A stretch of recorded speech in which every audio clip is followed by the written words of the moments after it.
When a worldwide disaster strikes, everything changes. Solar flares scorch the planet, plunging it into an era of relentless extreme heat. Glaciers melt away, rivers evaporate, and just when it seems things couldn't get worse, nightfall brings toxic rain that poisons whatever water remains. Humanity doesn't just struggle, it practically queues up for extinction. Amid this collapsing world, there is our boy Chen. As expected, in his previous life, Chen met a fate that was as tragic as it was horrifying. Betrayed and slaughtered for food by his own girlfriend's family. Talk about a breakup gone really wrong. But fate, for reasons unknown, gives him a second chance. Chen is reborn. This time, however, he carries all the memories of his past life, and none of the hesitation. Along with his rebirth comes something even more valuable: spatial powers. With this ability, Chen can store vast amounts of supplies in a separate space, essentially turning himself into a one-man apocalypse warehouse. While others panic buy instant noodles, Chen is out here stockpiling like he's preparing for the end of 10 worlds, not just one. Using his powers, he builds the ultimate safe house, a perfectly controlled environment where heat, scarcity, and toxic rain are nothing more than distant problems. While the outside world burns, Chen relaxes in cool comfort, casually eating ice cream as if it's just another summer afternoon. Meanwhile, everyone else is busy becoming human toast.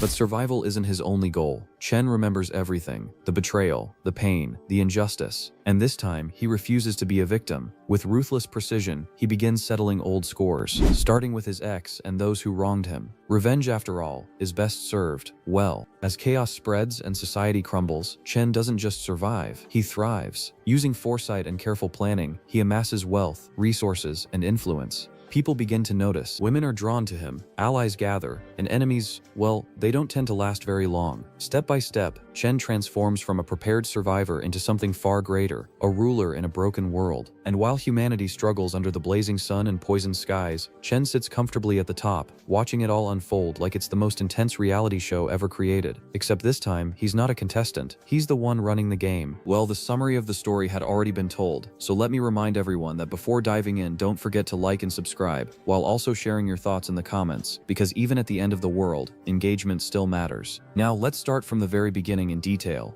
The date is March 13th, 2030. Inside Luocheng Pedestrian Street, a man tells that borrowing 5 million yuan is no small matter. He lights a cigarette and remarks that his interest rate is a bit high. The man is identified as Zhang Yang, boss of the Dajia gang and an underground moneylender in Luocheng. The young man says that as long as Zhang Yang is willing to lend, the high interest is acceptable. Zhang Yang states the terms: 5 million will become 7 million in half a year, with collateral of equal value required. The young man nervously hands over his house property deed titled Commercial Housing Contract and asks him to check it. Zhang Yang reads it and notes that the house is old but located in a valuable area, but admits that one house is not enough for 5 million. The young man says even 4 million will do. He adds that he has consulted a master and claims his luck is good, promising repayment on time. Zhang Yang leans back and says that 3.5 million yuan is acceptable, and anything more would mean a loss for him. The young man immediately agrees. Thanking Zhang Yang and promising to repay quickly, Zhang Yang confirms that repayment will be 3.5 million, and if the money is not returned on time, the house will be taken. He adds that once the paperwork is signed, the funds will be transferred within 3 days. The young man reviews the document in silence. He then states that he has one condition. Zhang Yang shows mild interest and asks what it is. 10 minutes later, the young man exits the building with a heavy-set man beside him, thanking him for the help. His phone alerts him that 3.5 million yuan has been credited to his account. The young man reflects that the apocalypse will descend in 1 month, and no one will be around to demand repayment. Now that he has the money, he decides not to live the same life he lived before. He recalls the previous world, where an intense solar disaster struck the Earth, causing extreme temperature rise. Humanity entered a terrifying high-temperature apocalypse as fire and destruction consumed the world. At that time, humanity entered a terrifying 30-day high-temperature apocalypse. Mutated creatures appeared, including beast-like predators feeding on remains in the ruined streets. Zhang Yang laughs over the contract, convinced the borrower will be unable to repay and will lose the house. His subordinate points out that the house was valued high enough for the loan. Zhang Yang dismisses the concern and orders contact with the casino to prepare to collect the house once repayment fails. The young man walks through the city checking his phone. The transfer of 3.5 million yuan is confirmed. He notes that many people still trust interest lending and considers Zhang Yang confident but short-sighted. Once the money changes hands, recovery will be impossible. In his previous life is recalled, the earth dried out, vegetation withered, creatures mutated, and order collapsed. Resources became scarce, and survival turned people ruthless. Those with supplies became rulers. Even former billionaires and celebrities were reduced to begging for food and water. Those without protection were left to die in the streets. Now reborn, he notes that 1 full month remains before the disaster descends, which is enough time for preparation. He notices an ice cream shop ahead and turns his attention toward it. Inside the shop, customers stand at the counter, and a waitress in uniform serves them. The young man looks toward the counter as curiosity draws his attention. It is noted that the legendary high-end ice cream sold there is a luxury even in peaceful times. In his previous life, he had bought that brand several times. Giving such ice cream to someone had once been considered an even greater waste than feeding it to a dog. A woman enjoys one of the ice creams like she'll be enjoying yours. And like you, the young man decides not to think further, and resolves to enjoy it as well. He approaches the counter and requests 10% of every type of ice cream available. The people nearby react in surprise at the size of the order. Onlookers question whether he can afford it, and comment on how calmly the order was placed. The waitress is shocked, and asks if he is serious, explaining that the shop only sells high-end ice cream,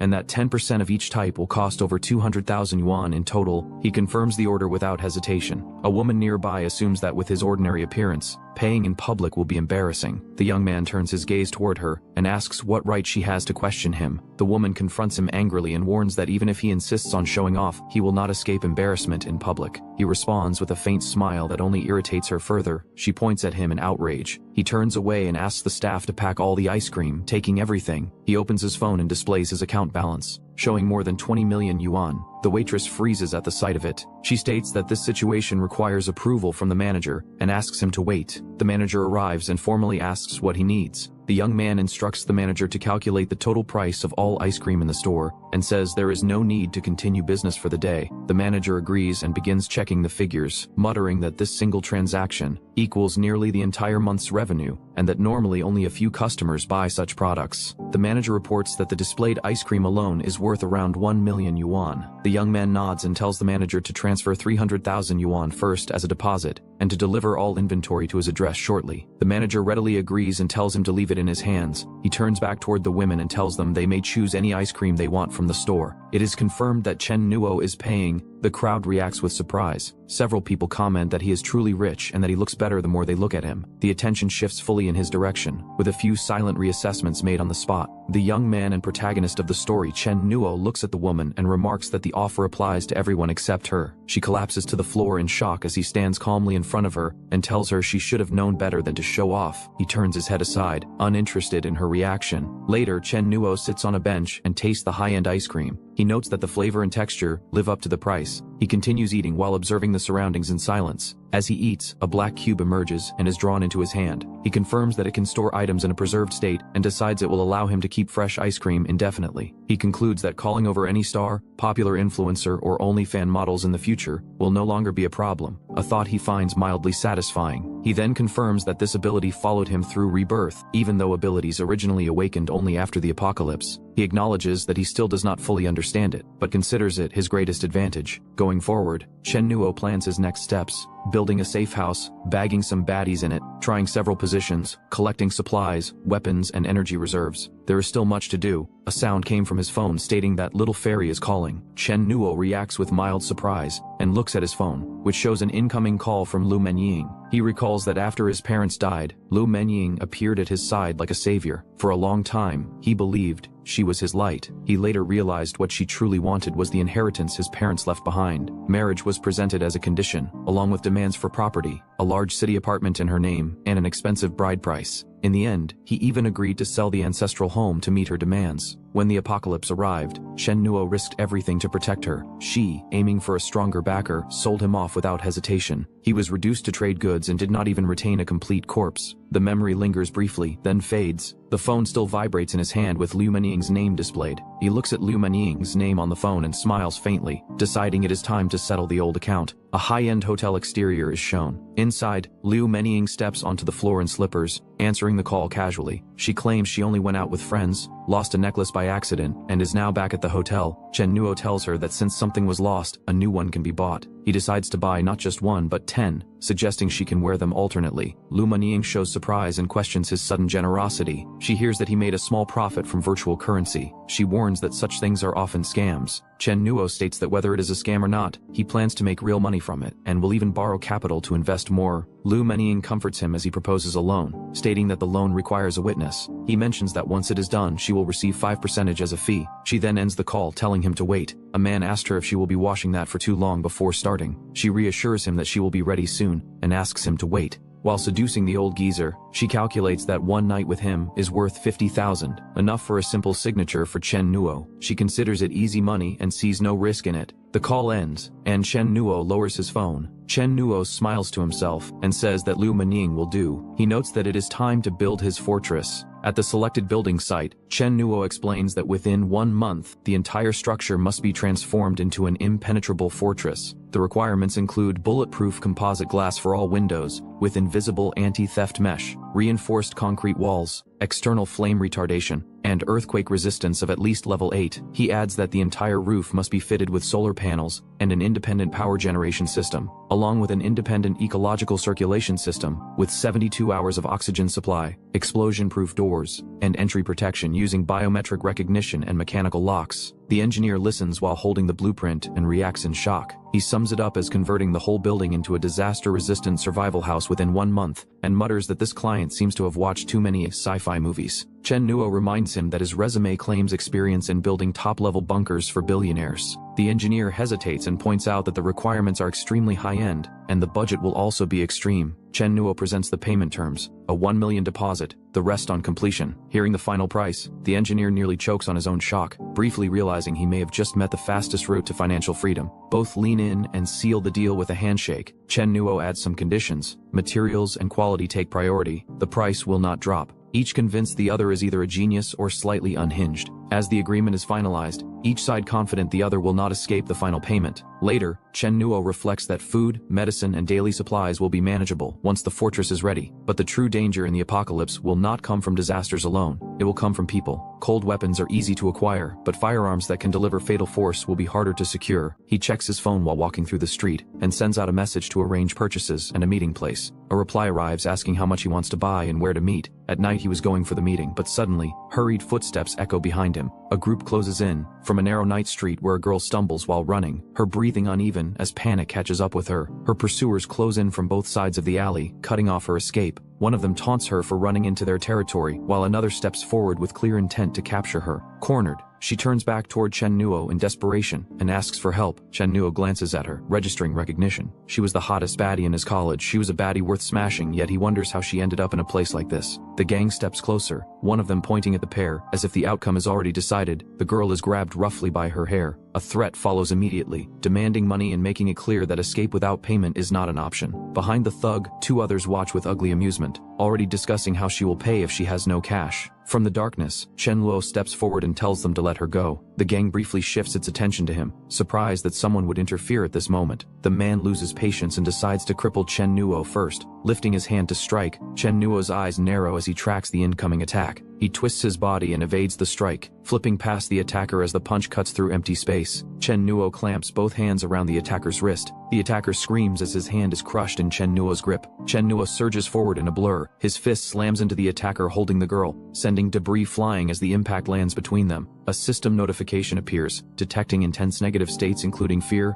pain, and anger, followed immediately by confirmation that the negative emotion harvesting system has activated successfully. Chen Nuo stands amid the settling dust, registering that this system did not exist in his previous life. The man grabbing the girl warned Chen Nuo if he moved then this girl will be dead meat for sure. Before he can do something, from darkness a man throws brick toward him. The brick landed directly on the man, making others shocked. Chen Nuo steps forward in surprise as he notices another man appear. Attention shifts to the newcomer. The new arrival calls out the group for targeting the girl. One attacker rushes in with a raised metal bat intent on striking, while another follows close behind. The newcomer dodges the bat whereas Chen Nuo blocks the attack with his forearm at close range, stopping the blow. The newcomer counters immediately with a direct kick that sends the attacker backward. Seeing this, Chen Nuo was shocked as the newcomer just saved him from an attack. In return, Chen Nuo counters a strike coming for the newcomer. The newcomer shifts aside and avoids the attack with minimal movement. Together they beat the whole group, becoming the absolute savior of the girl. Chen Nuo stands with a steady gaze and tells the remaining men to leave at once. A system interface appears, listing fear, panic, severe pain, despair, and humiliation, confirming that the negative emotion threshold has been exceeded for the first time and that space expansion permission has been unlocked. The system urges continued harvesting for growth. The remaining thugs clutch their heads and flee in disorder, leaving their fallen companions behind. Chen Nuo notes that harvesting negative emotions works in practice. The girl addresses Chen Nuo by name and thanks him for appearing in time. He asks if she is hurt and reaches down to help her up. He places his jacket over her shoulders and tells her to put it on. She thanks him again and says she must leave first, wishing him safety. The newcomer steps forward and introduces himself to Chen Nuo, stating that saving someone so easily deserves a proper introduction. Chen Nuo confirms Mu Qiang's identity and states that he is the buyer arranged for the meeting. Mu Qiang reacts with surprise at the coincidence. Mu Qiang suddenly lunges forward with a flashy move and announces an exaggerated attack. Chen Nuo calmly states a number in response, leaving Mu Qiang momentarily confused. A notification appears showing detection of intense negative emotions, confusion, bewilderment, and embarrassment. Chen Nuo lightly remarks that this also counts, and starts shouting about Pagoda. Suppresses River Demon, he just tried to lighten the mood, through some jokes. Mu Qiang complains that Chen Nuo's joke is ruthless and tells him to follow, leading the way into the night. After some time at the meeting location, Mu Qiang presents a wooden case containing a pistol and bullets, explaining that the Russian-made gun is sturdy and durable but the ammunition is limited and should be used sparingly. Chen Nuo inspects the gun and acknowledges the quality. Mu Qiang, pleased with Chen Nuo's earlier performance, offers a so-called friendship price and suggests treating this deal as the start of a friendship. Chen Nuo remarks that Mu Qiang's handling is professional, and then proposes additional conditions: free suppressors, a warranty card, and an extra box of bullets. Mu Qiang is stunned, and questions whether Chen Nuo understands what a friendship price means. He calculates the cost mentally, and realizes Chen Nuo is asking for terms close to robbery. Mu Qiang fumes inwardly at being treated like an appliance store clerk, while being drained dry. His frustration spikes. A system notification appears, detecting intense negative emotions, shock, heartache, and speechlessness. Chen Zhao calmly dismisses the issue, and states that if the terms are not accepted, they can revert to the original price, then proceeds to transfer the money. The transaction is completed, and the firearm is secured. Chen Nu notes that the immediate task is finished. The setting shifts to a brightly lit high-rise, with a luxury dining room inside, where a hot chick in a red dress stands alone by the large window at night. She clenches her hand tightly, displeased that Chen Nuo has arrived late. When Chen Nuo appears, she confronts him for making her wait, and mentions being forced to stand for a long time. Chen Nuo holds her by the waist and reassures her that it was only a formality, and that he would never deceive her. Scene shifts at Zhang Yang's gang. At the table, the leader sits with 2 guards behind him and praises her decisiveness, interpreting her conduct as confirmation of her value. She places a contract on the table and moves it forward. Zhang Yang became quite confident in his control of the situation. He smokes calmly, and states that if she hesitates, she will have to settle the matter with her body instead. She raises her head without protest. The contract is described as an indentured servitude agreement, framed as protection for her safety. Chen Nuo, now seated at a distance, confirms the process is proceeding smoothly. After the contract is finalized, scene shifts outside another building. The engineer assures that the entire structure is reinforced to military standards and can withstand extreme conditions. Payment is exchanged, and both parties acknowledge the quality of the arrangement. Later, Chen Nuo sits alone on a sofa in his quiet room, looking at a broadcast reporting unprecedented solar flare activity. The report warns of continuous extreme heat affecting the world on a global scale. It states about violent solar flare activity, warning that temperatures in many regions will break historical records, and urging citizens to prepare for protection. Chen Nuo wipes down the pistol with a cloth, clearing the last traces of oil and dust. The weapon is secured in a steady grip. As the warning continues in the background, he raises the gun beside his face and checks it one final time. He confirms internally that the moment has arrived. He lowers the weapon and steps forward, embers drifting through the air around him. The heat in the surroundings intensifies. His gaze sharpens as his eyes begin to glow faintly red under the rising temperature. From inside the building, he looks out through the window at the outside world. The sky burns with a massive blazing solar dominating the horizon, casting the city in crimson light. Due to the impact of a catastrophic solar flare eruption, Earth's ionosphere is experiencing violent turbulence, and extreme heat anomalies are being reported globally, with daytime highs projected to reach a scorching 45 degrees Celsius, so citizens are strongly advised to implement heat stroke prevention measures and avoid all non-essential outdoor travel during midday hours. Chen Nuo looks out as the temperature begins to climb, with the thought that this is only the beginning. The city streets are bathed in harsh sunlight, and a woman wipes sweat from her face before complaining that it is already unbearably hot, even though it is only morning, and wondering how long the heat wave will last. At a market stall, a vendor shouts to the neighbors that the heat is absolutely lethal, that rumors say it will keep spiking all next week, that supplies are critically low, and that water and power rationing are coming soon, urging everyone to stock up now because this is his absolute last batch. He wipes his face and thinks that the heat wave is practically throwing money at him, and that he would be a complete idiot not to seize the chance to make a killing. A woman asks the boss if he is really selling the watermelons for that much, and requests a better price, while another woman examines a melon nearby. The vendor stares with flushed cheeks and hearts in his eyes, greeting the women. He tells them that the melons are sweet as honey and offers to slice one up for them to taste in exchange of their melons, then suggests that if they buy 2, he will give them 20% off and throw in a free pack of tissues. The vendor eagerly suggests that if they get too hot at night, they can come over to his place, while holding several watermelons and smiling at them. One of the women refuses and says they will just take one, but the vendor urges them to buy more and stock up while they can, warning that with this heat, there may be no stock left tomorrow. An elderly man asks the vendor if he could lower the price of the water, standing beside a younger man. The vendor bluntly refuses, saying it is a small business with strict margins and absolutely no bargaining. He turns away, holding a box, as Chen Nuo walks past behind him. Nearby, Chen Nuo clicks his tongue and mutters Li Dafu's name. He recalls a memory in which, inside the shop, he crouches down near the vendor, reaching towards something on the floor. The vendor suddenly shouts for everyone to look, accusing a broke loser of stealing from him and claiming he caught him red-handed. Chen Nuo insists he did not steal anything and says he was just trying to put it back, but the vendor demands how he expects anyone to believe that, calls him kind-hearted sarcastically, and threatens to drag him to the police station if he does not pay for the damages. People gather around, saying he is young yet chose to be a thief, wondering how his parents raised him, and pointing out that he is not saying anything, which they take as an admission of guilt. Chen Nuo lowers his head and weakly insists that he did not steal. While in present, Chen Nuo steps forward through the crowd and stops in front of that vendor's stall, drawing attention as people behind him look on. He turns his head slightly and looks back over his shoulder, his expression calm. A price tag marked at 50 yuan per onion is shown. Chen Nuo questions whether the chips are made of solid gold or meant to ward off heat stroke,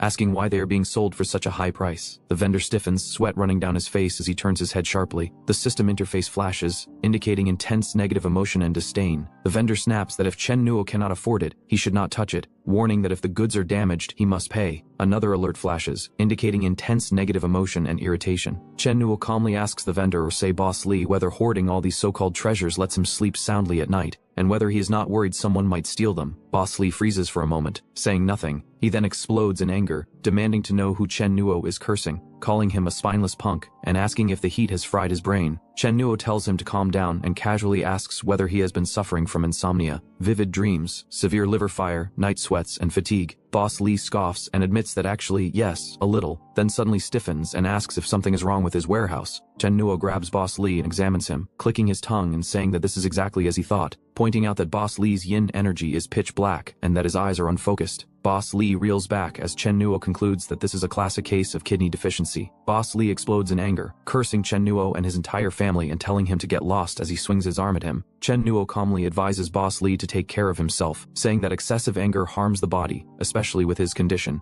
and warns that if he is not careful, he will send himself to an early grave. A coin flicks through the air and lands with a sharp sound as an interface flashes, detecting intense negative emotion and rage. Later at night, a black cat runs past the entrance of a building. A dark thought of Chen Nuo appears, stating that in his past life he suffered in silence and let others trample over him, but in this life he will take everything back with interest. He stands alone in front of the vendor's warehouse, recalling that the system mentioned it could expand his capacity, and that the points he just obtained arrived at the perfect time. Another interface appears, indicating that negative emotion points have been consumed. A system notification appears, stating that storage space expansion is complete and the capacity has increased to 200 cubic meters. Dark energy surges as Chen Nuo raises his hand and opens storage space. Chen Nuo looks ahead calmly as the power settles, daylight filters through tree leaves, and birds chirp softly. Boss Li suddenly stumbles out from the bushes, staring ahead in shock as a woman walks past without noticing him. Inside the store, Boss Li freezes, sweat pouring down his face. He mutters in disbelief before breaking down and screaming, demanding where his stock is and who did this. Surveillance footage plays on a screen, showing Boss Li clutching his head and shouting,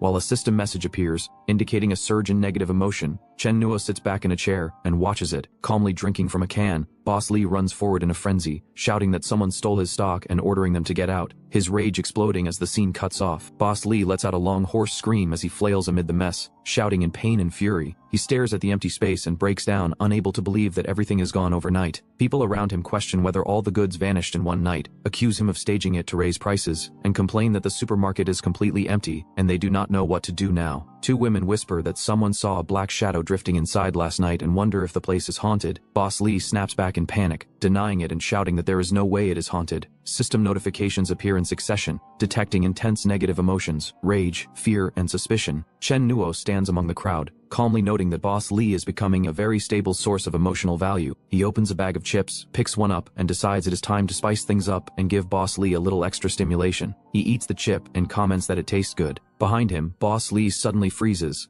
glares forward, and recognizes the familiar packaging, shouting that it is his stock. Chen Nuo casually holds up a bag of chips and asks Boss Lee whether the chips are made of gold or cure heatstroke, questioning why they are sold at such a high price. He then remarks that Boss Lee hoards all these so-called treasures, and asks whether he can really sleep at night, without worrying that someone might steal them. Boss Lee lunges forward in rage, grabs Chen Nuo by the collar, and demands to know where he got the chips, accusing him of stealing the stock and daring to act so arrogantly. Chen Nuo remains calm, and says that Boss Lee seems to be getting emotional, and asks whether he has any evidence. He adds that spouting nonsense without proof comes with consequences, then points out that Boss Lee's shop is completely clean with not a single chip left, and casually asks whether Boss Lee wants the rest of the bag. Boss Lee shouts that Chen Nuo cursed him yesterday, that the stock vanished overnight, and that Chen Nuo is standing there eating chips, insisting that if he did not steal them, then someone else must have. System alert appears, detecting intense negative emotion and rage. Chen Nuo responds that chips are sold everywhere, and asks since when Boss Lee has the right to claim ownership, calling on the surrounding neighbors to judge whether Boss Lee lost his inventory and is now trying to pin it on him. People in the crowd react, saying the chips can be bought anywhere, while others point out that Boss Lee complained about prices yesterday and the shop is empty today, calling it a suspicious coincidence. Chen Nuo calmly tells Boss Lee that if he does not believe him, he is free to search his house, promising to pay tenfold if a single item from the shop is found, but warning that if nothing turns up, the backup generator behind Boss Lee's store will belong to him. Boss Lee leans in close and snarls that he will search Chen Nuo's place and see how long he can keep up the act. Chen Nuo remains unbothered, while Boss Lee thinks that at best he will find the stolen goods, and at worst, Chen Nuo is delusional if he thinks he can take the generator. Boss Lee storms off with several people following behind him. They enter Chen Nuo's residence, and voices remark that the place is unexpectedly luxurious, that Chen Nuo really kept his wealth hidden,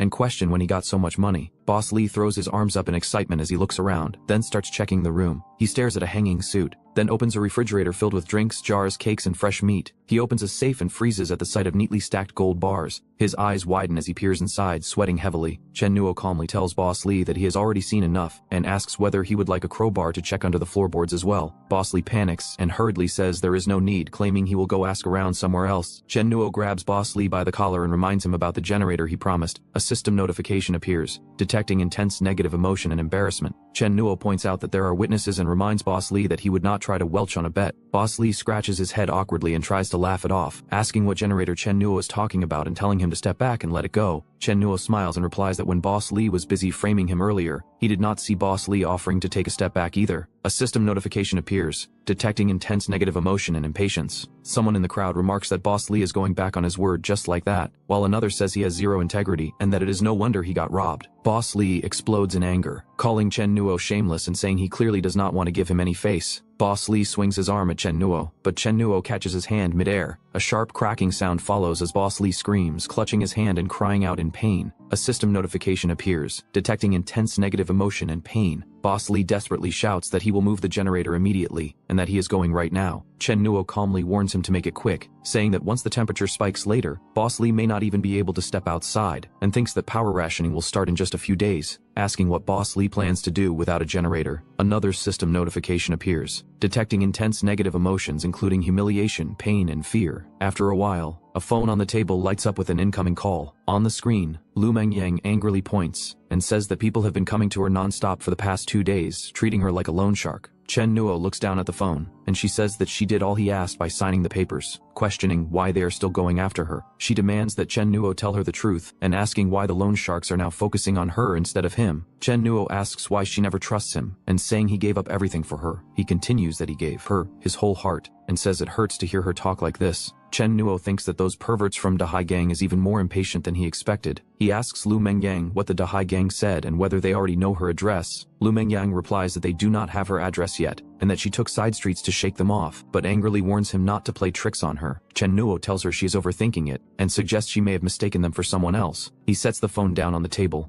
A meal sits in front of him, neatly arranged and untouched. Lu Mengyang stares at her phone in silence, stunned. She asks how he still has supplies like this. Chen Nuo calmly eats and drinks, saying this is only the tip of the iceberg, and that he has plenty more where that came from. Lu Mengyang leans back, looking at her phone, thinking that the scorching heat has dragged on for days, supplies are reserved for the wealthy, and wondering how he managed to get his hands on all of this. Chen Nuo drinks from a can and remarks that nothing hits the spot like this in such sweltering heat. He takes a bite of salmon. Lu Mengyang reacts in shock at the sight of it. and says she is dying of envy. She lies back, overheated and restless, and asks whether he still has enough food over there. Chen Nuo continues eating calmly. Lu Mengyang says that being alone there scares her, and that she keeps feeling like someone is still lurking nearby. She hesitates, then asks if she can stay with him for a few days. She adds that she can keep him company. Chen Nuo pauses, then says it is going to get even hotter soon, and that going out will be too much trouble right now, reminding her that he always told her never to give out her home address, and that she had always been secretive and never let him visit before. He then tells her to send him the address, and says he will swing by and pick her up tonight once it cools down. Lu Mengyang laughs it off, says that was ancient history, and insists things are different now, adding that if he does not keep her safe, then who will? She agrees and says she will send the address over. Chen Nuo tells her to stay home and wait for him and not run anywhere. Lu Mengyang lounges on the bed, thinking that once he arrives, she will give him a little treat and keep him right on cue. Chen Nuo recalls that she used to act so high and mighty that she would not even let him pass the main gate.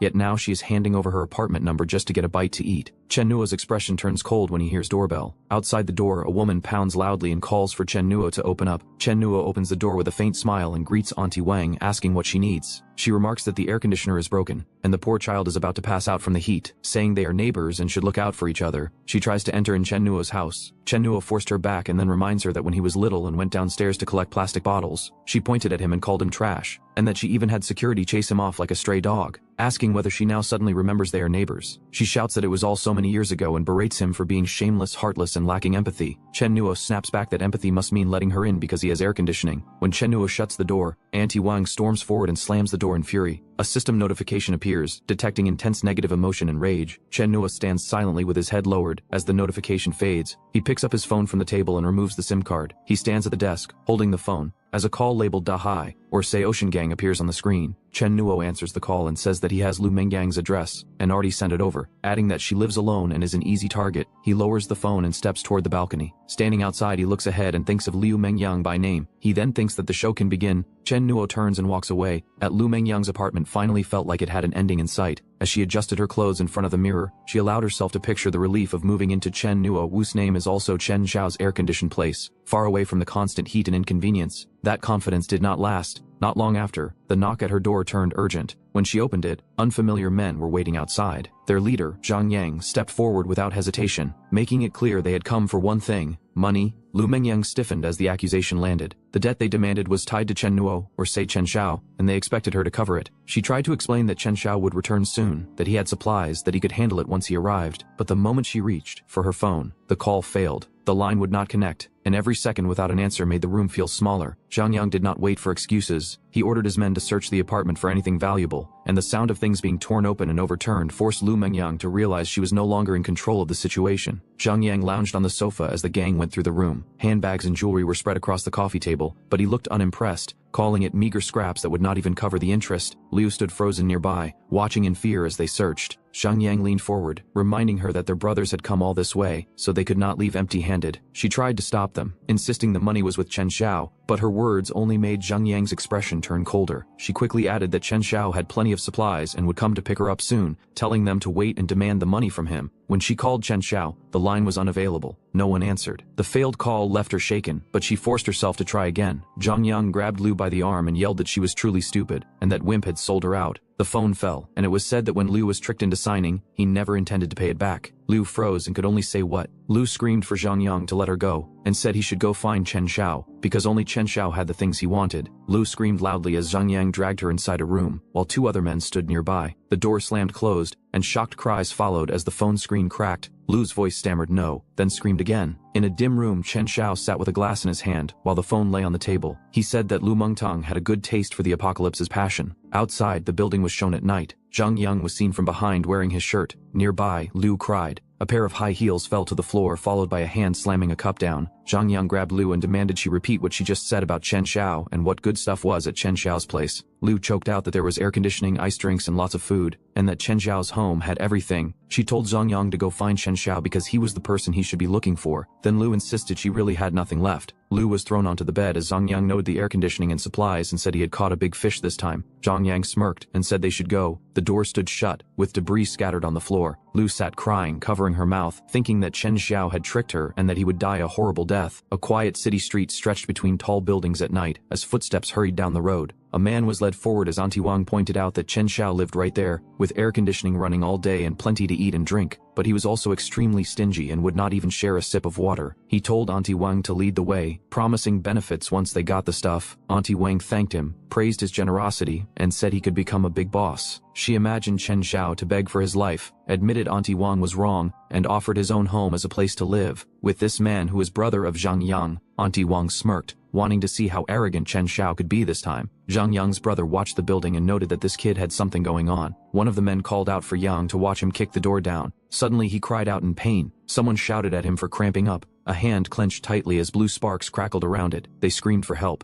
Everyone froze. A broadcast played, repeating that good luck brings joy and love, welcoming good luck, and thriving and reaching the 4 Cs. Electricity surged, and someone cried out about being electrocuted. A screen showed detected intense negative emotions, shock plus 45, panic plus 36, and speechlessness plus 22. Chen Zhao commented that their luck was not bad, since someone stepped onto the protective electric grid with 1 foot. Zhang demanded Chen Xiao stop messing around, said paying back debts was a matter of principle, and ordered him to return the money so it would be even. Auntie Wang shouted back that Chen Xiao had money to renovate but none to pay debts, and questioned how his parents raised him. Chen Xiao sat in a chair holding a green ice cream. He says his apartment is worth 4 million, which more than covers the amount mentioned. He dismisses Lu's debts as unrelated to him. Zhang tries to respond but falters. Chen Xiao says a wise man submits to circumstances while he is in a good mood and warns that he will not stay polite if they keep looking for trouble. He presses a red button. Outside, the electricity surges again and another scream is heard. A man collapses, unable to hold on. More emotion readings appear, and the total negative emotion value exceeds 1000% as rewards are calculated. Zhang, furious, shouts that Chen Xiao will not escape and declares the gang will come after him. Auntie Wang looks up at the building as a red shadow looms overhead. At morning temperature is now 52 degrees Celsius. Later, Chen Xiao relaxes on a couch, calling his drink refreshing, while the TV reports deaths from heatstroke and urges citizens to avoid going out. His phone keeps receiving angry messages in a homeowners group accusing him of being selfish and demanding he come out and explain himself. Chen Xiao looks at the phone and states he is not running a charity. He says he will only exchange resources for equal value and refuses freeloaders. The messages continue, calling him cold-blooded and warning he will die a horrible death. Chen Xiao leans back and reacts to a system notification. The negative emotion value has reached 3000 and a skill upgrade is available. Spatial cut, beginner. The effect is described as creating a microscopic rift in the air that cuts objects within 3 meters. He repeats the skill name, then gestures, producing a cutting arc. He smiles and says things are getting interesting. At night, a car of Dajai gang arrives in front of the building. Lu steps out from the car. Zhang Yang asks Zhang if the Chen Xiao he mentioned lives here. Zhang confirms that Chen Xiao lives in the innermost building. Lu clings to Zhang Yang, and he calls her baby, saying she must be heartbroken leading a team to raid her ex. She continues that her brother Zhang Yang is right, and now her heart only holds him, then dismisses Chen Xiao as a useless piece of trash. She thinks about Chen Xiao and says tonight is his death date. 2 men shout to their big brothers. One of them is Boss Li, who says they have Chen Xiao, and that they should hurry to the inn to teach him a lesson and block his escape route. Zhang Yang tells everyone to help him catch Chen Xiao, and says he will share some of the stuff in his room with them. Boss Li thanks big brother Zhang Yang, and says to come this way because they know a shortcut. Nearby, a group is being dragged along, and after a while Boss Li calls out to big brother, saying this is a misunderstanding, and that they are on the same side. The man questions him, saying the whole building now belongs to Zhang Yang. Auntie Wang shouts that they cannot do this and says they did not provoke them. Someone runs away and admits he was wrong, saying he should not have been greedy for those scraps, and says everything is gone and there is no way to survive now. He also says he was truly blind, and asks how he could trust this bunch of beasts. Zhang Yang stands with his group as 2 men holding weapons face forward. A crowd gathers in front of the building. A couch is thrown out, and lands with a loud crash. Inside, Chen Xiao sits casually and says everyone is looking for him. Zhang Yang calls Chen Xiao a kid, says death is imminent, and tells him to hand over the supplies and he will leave his corpse intact. Chen Xiao says his parents did not teach him to disturb people while they are eating, and calls it very rude. Zhang Yang charges forward while shouting for his men to cripple him. Chen Xiao is surrounded by multiple attackers rushing in with weapons. Chen Xiao lunges into the group and strikes downward, smashing someone into the ground. One attacker swings a cleaver overhead toward Chen Xiao. Chen Xiao throws a small canister, and it bursts into a large cloud of smoke. Zhang Yang coughs in the smoke and says it is tear gas, then orders a retreat. Chen Xiao moves through the smoke as a weapon slams into the ground behind him. Chen Xiao watches as someone came in view. The other person comments that the trouble seems minor, and that Chen Xiao's skills are not bad. Chen Xiao questions why Mukong is here. Mukong leans against a wall, holding a canister, and asks if Chen Xiao still wants the supplies. Mukong mocks him for drinking iced water at a time like this, and says Chen Xiao is living comfortably. Chen Xiao tells him to talk and asks why he is here, saying this territory is not on Mukong's side. Mukong says Lu Haifeng's men have been stealing his business lately and that he has been watching him for days. Mukong says he saw Chen Xiao coming this way and followed to take a look, not expecting Chen Xiao to be coming for him. He adds that supplies have been scarce for a long time, yet Chen Xiao has quite a stockpile, and asks if Chen Xiao could not manage that without some special channels. Chen Xiao asks what Mukong is trying to say. Mukong tells Chen Xiao not to misunderstand, and says he is not trying to pry. He says Lu Haifeng, whom you know as Zhnagyang, has been stockpiling a lot of purified water recently, and he wants to cooperate with Chen Xiao to get that water. Mukong says he is familiar with the underground business layout, and that Chen Xiao should find a way to get the water. He says once it is done, he will store it here first, then find a way to sell it. Chen Xiao thinks that as the temperature rises, water resources are becoming a needed hard currency. Mukong says cooperation is fine. Chen Xiao demands a 9-to-1 profit split, leaving only one part for Mukong. Mukong is stunned and questions the split. System tells, strong negative emotion detected, shock plus 40. Chen Xiao says that if Mukong is not willing, then there is nothing to talk about. Mukong suddenly clings to Chen Xiao's leg and begs for an 8-to-2 split, saying he needs profit too. Mukong thinks Chen Xiao is too confident to be ordinary, and decides Chen Xiao is the most suitable choice. Chen Xiao agrees that 8-to-2 works, but adds that Mukong must let him have first pick of any new goods in the future, and sell whatever Chen Xiao leaves behind. Chen Xiao sits on a couch drinking, while Mukong faces him. Chen Xiao says the deal is set and tells Mukong to first figure out the stronghold structure and personnel distribution. Mukong and Chen Xiao watch Zhnagyang's stronghold from above. Mukong explains the trading area is in front, and people shorten their water supply by buying or exchanging goods. A group of armed men patrols below. Nearby, a crowd gathers around several women. As Mukong explains, there are also captured women kept to provide special services to upper management. Lu is shown being restrained by men in suits. Mukong watches Lu standing alone at an industrial site. Mukong tells the water storage area is in the back, and the exact location still hasn't been found. Chen Xiao tells Mukong he will sneak in to look around, create chaos on the perimeter after seeing the signal, and draw away the main force. Mukong questions how he will move the water alone, and Chen Xiao says he has his ways. Chen Xiao, dressed in dark clothes, walks through the facility at night. A guard stops Chen Xiao, saying he looks unfamiliar and demands his ID. Chen Xiao shows a card and says the boss sent him to count the water stock. The man challenges him, saying counting the water stock is childish. System notification appears. Detected negative emotion, mockery plus 5. Chen Xiao thinks that before, spatial cutting was used to cut apples, and now something different will be cut. Chen Xiao launches an attack. The man is struck from behind. Blood spilling and system notification appears. Detected strong negative emotion, horror plus 50, pain plus 50. A muscular attacker with a gun stands over on the ground, then raises the weapon to strike. Before he can do something, Chen Xiao attacks and cuts the gunman's hand in midair. System notice appears. Detected strong negative emotion, fear plus 100, despair plus 100. Someone reacts to the gunshots, shouting that an intruder has snuck in and ordering everyone to keep up. Multiple men rush across the ground, moving in groups with weapons. Chen Xiao appears behind a wall, half hidden in shadow, watching closely. Then, an unknown hand reaches toward him. The group continues searching near a large storage tank and nearby buildings. Li Yu raises a finger to her lips and signals, shh, as she sits beside Chen Xiao in a dim corner. She asks why he is there. Li Yu kneels on the ground and says she was captured, asking if he was captured too. Chen Xiao asks if she knows where the water stockpile is. Li Yu answers that she has already figured out the layout and will take him there, and the two move together. When other men were searching for Chen Xiao on another side of the wall, Chen Xiao and Li Yu move together, through a narrow area inside the facility. In the distance, several armed men spot movement and raise their weapons, shouting for everyone to move quickly. Li Yu tells Chen Xiao to follow her as there's no other surveillance cameras. When they reach to the place where all water supplies are hidden, Chen Xiao stops and tells Li Yu to go find a place to hide and wait for him to come. He reaches toward a metal door and places his hand on it. After a while, blast erupts, throwing debris into the air. One attacker swings his weapon with force, but the strike is interrupted as the situation turns chaotic. Li Yu peeks from behind the wall and worries that Chen Xiao has been gone too long. A violent explosion erupts nearby, sending debris flying. Li Yu rushes forward and grabs a chunk of rubble, lifting it up defensively as smoke spreads. A shadow appears in the smoke. She thinks it is Zhang Yang's men, so she tries to throw the chunk of rubble at him. But Chen Xiao appears. He tells her it is handled and urges her to leave with him. A gunshot rings out into the air. Li Yu raises a finger to her lips, signaling for silence, while Chen Xiao stays alert. From above, Mukong watches and comments that Chen Xiao is doing well, as burning projectiles fall and the facility catches fire. On the rooftop, someone yells that it is an incendiary bomb and tells everyone to run. Chen Xiao and Li Yu run down an alley while flames spread behind them. Lu appears and calls out to Chen Xiao, begging him to take her with him and saying they used to be lovers. She says she will not blame him for using her name for loans, but Chen Xiao rejects her and tells her she does not understand the situation. Lu cries and describes being forced to serve people, being beaten when resisting, and being brought back when trying to escape. She says she has nowhere else to go and begs to live with him. Chen Xiao accuses Lu for humiliating him, letting others bully him, and leading to Zhang Yang trying to kill him. He asks if she ever thought this day would come. Chen Xiao thinks that in his past life, when Liu dismembered him, he wondered if she ever thought this day would come. Liu is thrown backward as Chen Xiao lashes out, saying her acting is still too lousy. Chen Xiao tells Liu that they should leave. She hesitates and looks back while Chen Xiao walks away, and Liu remains behind on the ground. Liu sits up and angrily tells Chen Xiao he is ruthless. and that if he will not let her live, then no one will have it easy. System message appears, stating that intense negative emotion has been detected, with hatred at plus 999.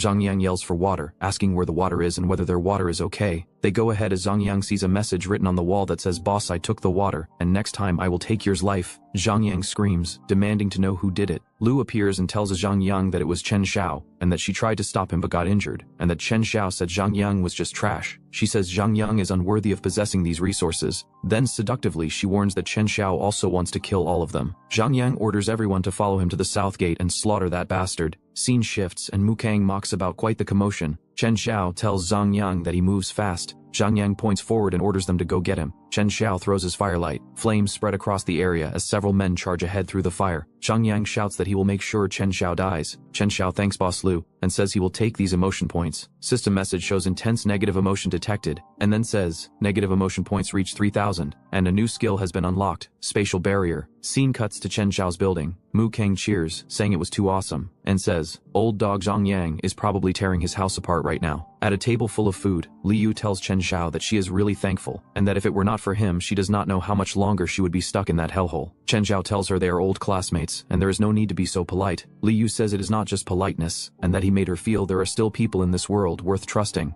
Mukong praises Chen Xiao, saying that the hero saved the beauty and the move was brilliant, then asks him to give them the lowdown on how he did it. At this point Mukong already knows Chen Xiao is gonna smash her. Mukong say that emptying the whole reservoir, is it some kind of magic? Chen Xiao says he has his ways, and tells him to focus on thinking about how to safely sell all that water. Chen Xiao asks that after graduation he didn't saw her. She says after graduation her family have gone through an accident. Her eyes tightened as she said her parents went missing at the same time. Chen Xiao and Mukong listened. The three of them gathered in the room while flames flickered nearby. Someone shouted in shock that it was on fire outside. They rushed to the balcony and saw the building surrounded by raging fire. A voice from the screen cried for help and begged someone to save the children. Mukang slammed the table and shouted that it was Zhang Yang's doing, asking if that bastard was trying to drive everyone to death. Li Yu asked if they should do something. Zhang Yang was said to want to use morality and the lives of innocents as a rope to bind Chen Xiao, while Chen Xiao said he was long past being that rotten do-gooder and would rather get strangled to death. Zhang Yang yelled at Chen Xiao to see how long he could hide, warning that if he did not come out, the whole area would be burned to ash, to see how long Chen Xiao's turtle shell could last. Zhang said the boss was wise, because even if they did not burn to death, the smoke would kill them. Zhang Yang stared through the fire and muttered that Chen Xiao wanted to fight him, then be on it. Outside, flames raged through the streets. Inside, Mukong warns Chen Xiao that they cannot keep going like this, because the heat will spread inside, and even if they do not burn to death, they will be roasted dry, or run out of oxygen. Chen Xiao thinks that in a high-temperature apocalypse, he should not have been stupid enough to forget installing the highest standard fire protection system in the safe house. He presses a red button. A machine on the outside sprays out a powerful stream, putting out the surrounding flames. Several objects are scattered through the air. Mukong stares at the screen in shock and yells that it is nano-grade aerogel, and that this is military-grade. Zhang Yang watches the burning building and mocks it as a death struggle. A man swings an object violently. Zhang Yang's men kept pushing forward as they complained the fuel was running out and the mist was too wicked. Chen Xiao appeared holding a megaphone and taunted Zhang Yang, offering a glass of ice water to cool down. A system panel showed strong negative emotion detected, with anger rising. Zhang Yang decided that killing Chen Xiao would be too easy. He decides to take over this house. Zhang Yang shout angrily, telling Chen Xiao to get out. He yells at him to come out and look at the people around him, accusing him of causing everyone suffering. Auntie Wang also calls Chen Xiao a little brat who offended boss Lu Zhangyang and dragged everyone else down with him, demanding that he come out immediately. Mukong angrily curses Lu Zhangyang as a bastard and declares that if things reach the worst point, they will rush out and fight him to the death. Chen Xiao realizes that Zhang Yang is trying to blackmail him by using other people's lives. He understands that in this world, being soft-hearted is no different from suicide. Zhang Yang grabs an old man by the collar and shouts that if Chen Xiao wants to keep hiding like a coward, he will start with the old man. The old man Grandpa Wang warns Zhang Yang that if he continues doing this, he will die a horrible death. Chen Xiao recognizes the hostage and identifies him as Grandpa Wang. He recalls when in his previous life Grandpa Wang kneels beside Chen Xiao lying on the ground while flames burn around the area.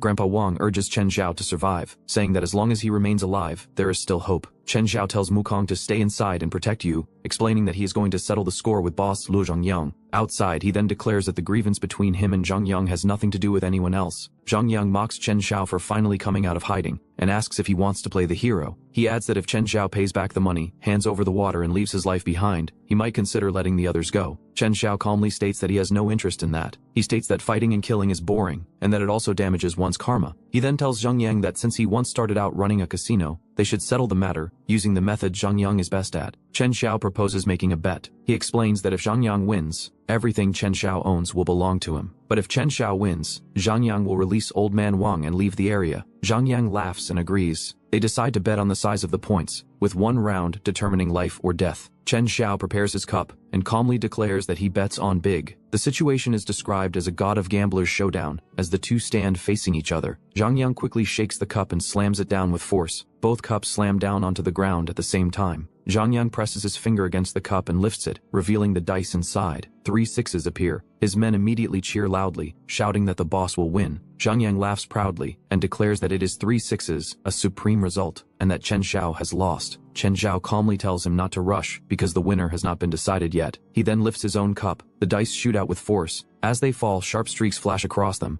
and when they land on the ground, all 3 dice split cleanly in half. Chen Xiao points out that Zhang Yang's dice skills do not seem very good. The broken dice pieces lie scattered on the ground. The onlookers stare in shock and wonder why the dice are all split in half. Chen Xiao explains that the total points are 21, which is bigger than Zhang Yang's supreme roll. Zhang Yang stands there in disbelief. Chen Xiao declares that Zhang Yang has lost and orders him to release the man. Zhang Yang, shocked and angry, accuses Chen Xiao of cheating. The system detects a strong negative emotion and reports that anger increases by 500%. Zhang Yang angrily curses Chen Xiao and tells him to go to hell while rushing forward with a knife. Nearby, the tied captives tremble in fear. Chen Xiao remains calm and casually remarks that he will just take the chance to try out a new skill. Zhang Yang swings the knife downward toward Chen Xiao. Chen Xiao dodges the attack and uses smoke. Zhang Yang's men shout in alarm, calling for their boss. Through the smoke, one of them asks if he is alright. Zhang Yang steadies himself and says he is fine, then orders them to find Chen Xiao. Looking ahead, Zhang Yang realizes that Chen Xiao has already moved ahead. Furious, Zhang Yang orders his men to beat Chen Xiao to death. Several gunshots are fired toward the cloud of smoke. Amid the chaos, Zhang Yang shouts in shock and demands to know what is happening as someone rushes forward and attacks. Chen Xiao stands calmly as smoke drifts around him, completely unharmed as it's clear that attacker was Chen Xiao. Zhang Yang prepares a rocket launcher and declares that it does not matter how strong Chen Xiao is, because he cannot possibly dodge this. He fires the missile while shouting for Chen Xiao to die. The missile shoots forward and rushes straight toward Chen Xiao. Zhang Yang shouts that Chen Xiao's inheritance will belong to him. At that moment, the system reports that a spatial barrier has been activated. A blue vortex-like barrier appears in front of Chen Xiao and intercepts the incoming missile. The missile strikes the barrier, but is stopped instantly. The force causes cracks to spread across the missile as the barrier's energy pushes against it. Zhang Yang stares in shock and demands to know what is happening. He realizes in disbelief that Chen Xiao can block a missile. Chen Xiao remains standing calmly with his hands in his pockets. He warns Zhang Yang that he cannot afford to lose in front of so many people, then asks if Zhang Yang wants to go back on the bet. The barrier's power crushes the missile completely, shattering it into pieces. The fragments fall to the ground near Chen Xiao. While he continues to stand there without moving, Chen Xiao slowly walks down the steps, staring at Zhang Yang. He coldly says that Zhang Yang does not even have the dignity of a decent knife, and is not worthy of negotiating terms with him. Watching him approach, Zhang Yang feels uneasy and thinks that something is definitely wrong with this guy. Chen Xiao then says that Zhang Yang has repeatedly crossed his line, and it is time to settle the score. Zhang Yang quickly begins calculating the situation in his mind. The fuel they brought has already been used up in the fight, and Chen Xiao has strange abilities. Moreover, Chen Xiao's safe house is like a gold mine. Thinking about it, Zhang Yang decides that recruiting Chen Xiao would be better. If he succeeds, he could recover his previous losses with interest. He immediately changes his attitude and nervously says that it is all a misunderstanding. He claims the two of them could even be considered friends after a fight, and suggests making a deal. Zhang Yang tries to persuade Chen Xiao, saying that killing him would only leave blood on Chen Xiao's hands. In this world, human life is cheap, but he could help Chen Xiao live better. Chen Xiao quietly listens as Zhang Yang continues. Zhang Yang says he has a batch of medicine,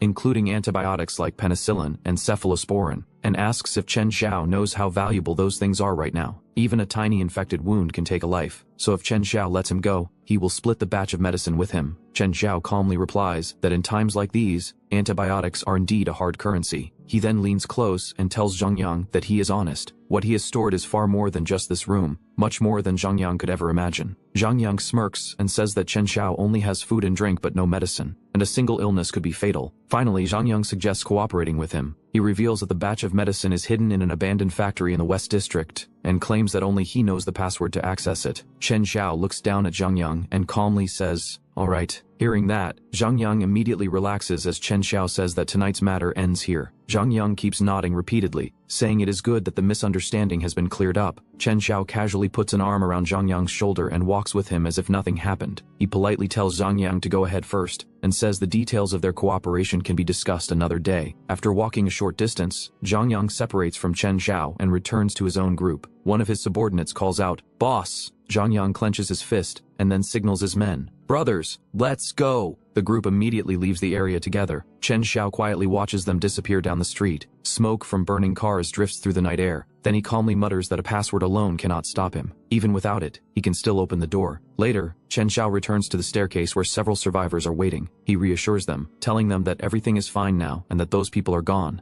Nearby, Auntie Wang looks back at Chen Xiao with curiosity and relief as the tension in the group finally begins to fade. Grandpa Wang tightly holds Chen Xiao's hand with gratitude. He thanks Chen Xiao for saving his life and says that if Chen Xiao ever needs this old man in the future, he only needs to ask. Although he is old and cannot fight anymore, he can still help with small things like planting crops or doing chores. Chen Xiao gently tells Grandpa Wang that he understands his good intentions. He advises him to go back home first, lock the door, and rest well. The crowd slowly disperses, and the quiet night returns under the blood-red moon hanging above the city. Meanwhile, Zhang Yang and his men are walking through a narrow alley. One of his subordinates says that Chen Xiao really scared them just now. Zhang Yang scoffs and laughs. He says he only pretended to cooperate. He never intended to share the medicine with Chen Xiao. According to him, it was only a stalling tactic. First stabilize Chen Xiao, then wait until he gets the supplies into his hands. After that, he would decide how to kill him. In his eyes, Chen Xiao was still too inexperienced. One of his men flatters him, saying their boss is truly wise. If Chen Xiao dares to fight Zhang Yang, he probably will not survive more than 3 days. But Zhang Yang suddenly grows serious. He admits that something about Chen Xiao feels wrong, and even artillery shells seemed unable to get close to him. He orders his subordinate nicknamed Pineapple Head to secretly investigate Chen Xiao for the next couple of days. Before he can finish speaking, a red flash suddenly cuts across the darkness. In the next instant, Zhang Yang's body stiffens as blood bursts from his neck. His expression freezes in shock as the unexpected attack strikes him. The moment Zhang Yang collapses, the alley erupts in panic. His men stare at the body in horror as blood spreads across the ground. One of them screams in terror, shouting that their big brother has turned into a ghost. Fear spreads instantly through the group, and someone yells for everyone to run. The gang scatters in chaos, fleeing the alley as if death itself is chasing them. From above, the silent city street can be seen, with Zhang Yang's lifeless body lying alone in the middle of the empty road. High on the rooftop of a nearby building stands Chen Xiao. Calm and unmoved, he looks down at the dead body of Zhang Yang. With a faint smile, he quietly says his farewell. Boss Lu Zhanyang, goodbye forever. Meanwhile, news broadcasts begin spreading across the city. An emergency notification announces that the global high-temperature phenomenon has completely spiraled out of control. Multiple climate tipping points have already been breached, and the entire ecosystem is approaching collapse. Authorities now advise citizens to make a choice based on their situation. The first option is to migrate north to temporary shelters set up by the government. The second option is to stay where they are and wait for rescue. The broadcast repeats again and again that this is not a drill. Standing by the window, Chen Xiao watches the city in silence. In his mind, he scoffs at the announcement. Migrating north to that so-called pure land will only lead people into another purgatory, and waiting for rescue is nothing more than an empty dream, because he knows the truth. The real nightmare has only just begun. Before long, terrifying creatures born from mutation will appear. Heat-resistant mutant beasts will rise across the world. Monsters capable of devouring everything humanity has built, threatening to wipe out the entire civilization. Chen Xiao knows that creatures like this will soon dominate the planet. At the same time, humans themselves will begin to change. Some people will awaken special powers. These awakened will rise among humanity, forming factions and fighting each other for territory and precious resources. In this brutal new world, survival will depend on strength. Battles between awakened will erupt everywhere. Watching this future unfold in his mind, Chen Xiao understands one thing clearly. Simply protecting his current shelter is not enough. What he truly needs to do is transform this place into the ultimate fortress, a final stronghold capable of surviving the coming apocalypse. Later, outside his building, a group of desperate residents gathers. Their homes have been destroyed by the scorching heat and spreading disasters. Hunger and anger have pushed them to the edge. One of them shouts that everyone is starving and homeless. Someone suddenly brings up Chen Xiao's name. They know that he occupies a large, sturdy building all by himself. Inside, there is food, water, and even air conditioning, luxuries that no one else has. Another man angrily demands to know on what grounds Chen Xiao deserves to keep everything for himself. Soon the crowd begins shouting toward the building. They accuse Chen Xiao of refusing to help earlier, claiming that his selfishness caused everyone to suffer. They demand that he come out and give an explanation. Finally, they declare their decision. Chen Xiao must share the shelter. Everyone will take turns living inside. According to them, it is the only way for everyone to survive together. Meanwhile, inside the building, Chen Xiao calmly cooks a piece of steak in the kitchen. While the desperate crowd shouts outside, he quietly flips the meat in the pan, completely unconcerned with the chaos beyond the walls. After finishing the steak, Chen Xiao casually takes a photo of the meal with his phone. Then he uploads it to the neighborhood group chat, where the starving residents are complaining. Within seconds, the messages explode. People stare at the photo in disbelief. Someone angrily asks how Chen Xiao can still be eating steak while everyone else is starving. Another person curses, saying they can barely find water to drink, while he lives comfortably with air conditioning and good food. Others accuse him of deliberately provoking them. The anger spreads through the chat like wildfire. At that very moment, system appears before Chen Xiao's eyes. Jealousy plus 150, anger plus 130, despair plus 95. The negative emotions of the crowd are being converted into points for him. Looking at the screen, Chen Xiao smiles faintly. Incompetent fury is the cheapest emotion in the apocalypse. Outside, the furious crowd grows even more restless. One of the young men grits his teeth and shouts that Chen Xiao dared to mock them by posting that photo. In his rage, he swears that he will definitely kill him. The man swings his arm violently and throws his phone to the ground, smashing it in anger. Inside the building, Chen Xiao calmly prepares to leave.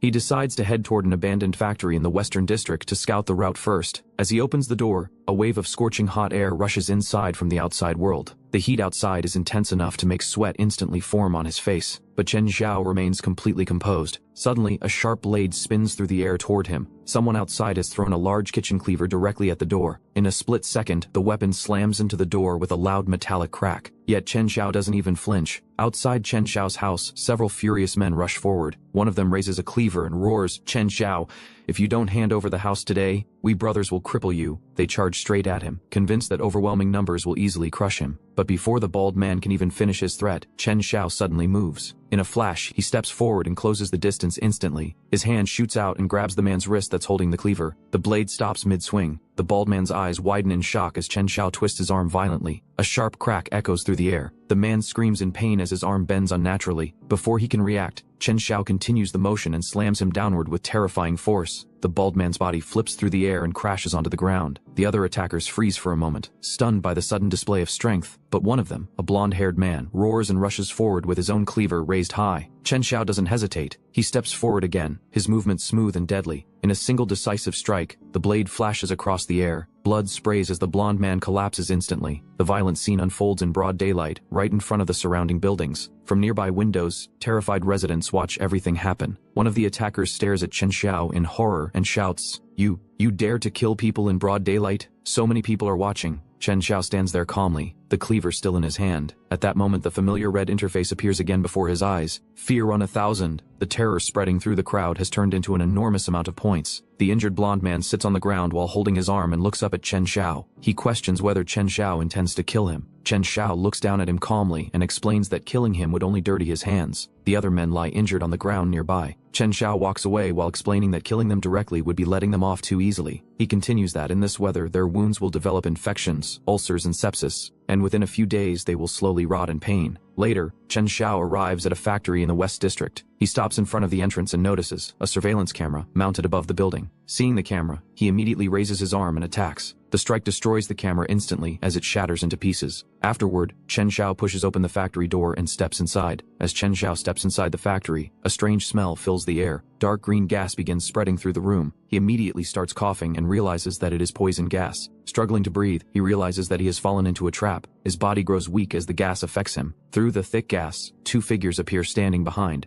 A man wearing a gas mask approaches and injects something into Chen Xiao's arm with a syringe. Soon after, Chen Xiao's eyes open sharply. The masked man asks whether the young man is feeling any better and explains that the nerve gas is not fatal, though it is very unpleasant. Chen Xiao coughs slightly and asks who they are. He wonders why there are guards here and realizes Lu Zhangyang never mentioned this place. He questions whether the old man set him up, yet notices that the two people in front of him do not seem malicious. The masked man introduces himself as Lin Guodong, a biomedical researcher focusing on the study of human evolution in extreme environments. He then introduces the woman beside him as his student, Su Rui, and explains that he is the person in charge of this place. Su Rui greets Chen Xiao with a small wave. Professor Lin explains that the gas outside is a necessary anti-theft measure. He then adds that he is more curious about the tool Chen Xiao used, saying the incision he made looks very unique. Chen Xiao thanks Professor Lin for saving him and repeats the words biomedical researcher with surprise. He looks around the place and wonders what this facility really is. Nearby, a large skeletal specimen with sharp teeth stands displayed. Chen Xiao continues examining the surroundings and wonders if this place is simply a medicine storage room. Professor Lin tells him that if he needs medicine, he can freely take it. He adds that Chen Xiao can consider it his apology for the security measures, and also a meeting gift. Chen Xiao walks to the storage cabinets and begins taking medicine. He places bottles and boxes into his bag, while Su Rui kneels nearby with the case she brought, and Professor Lin watches quietly. Chen Xiao thanks Professor Lin after taking the medicine. He walks away with his bag on his back and heads toward the exit. Behind him, Professor Lin watches as he leaves, and quietly remarks that they will meet again. A faint smile appears on Professor Lin's face. Later, outside near the residential building at sunset, Chen Xiao arrives at a door and opens it. He reflects that although Professor Lin saved him and did not make things difficult for him, the way the professor looked at him made him uneasy. Chen Xiao checks his phone. A message appears asking if anyone has antibiotics and hemostatic drugs, and offering to buy them at a high price. Chen Xiao looks at the supplies he just obtained, and decides that although he only got a few boxes, and the effect should be good, they are not for sale. Soon after, messages begin appearing in the homeowners group chat. Several people angrily insult Chen Xiao, calling him selfish and shameless. They threaten that once they recover, they will come to his door and take his life. At the same time, the system reports anger plus 99, hatred plus 200, and jealousy 380. Chen Xiao sits near the door and opens his backpack, checking the medicines inside. As he looks through the bag, he suddenly notices a small device attached inside. He realizes that it is a tracker. Holding the small device between his fingers, he wonders who placed the tracker in his bag and when it was put there. Looking up at the tall buildings around him, he thinks that someone must be trying to track his location.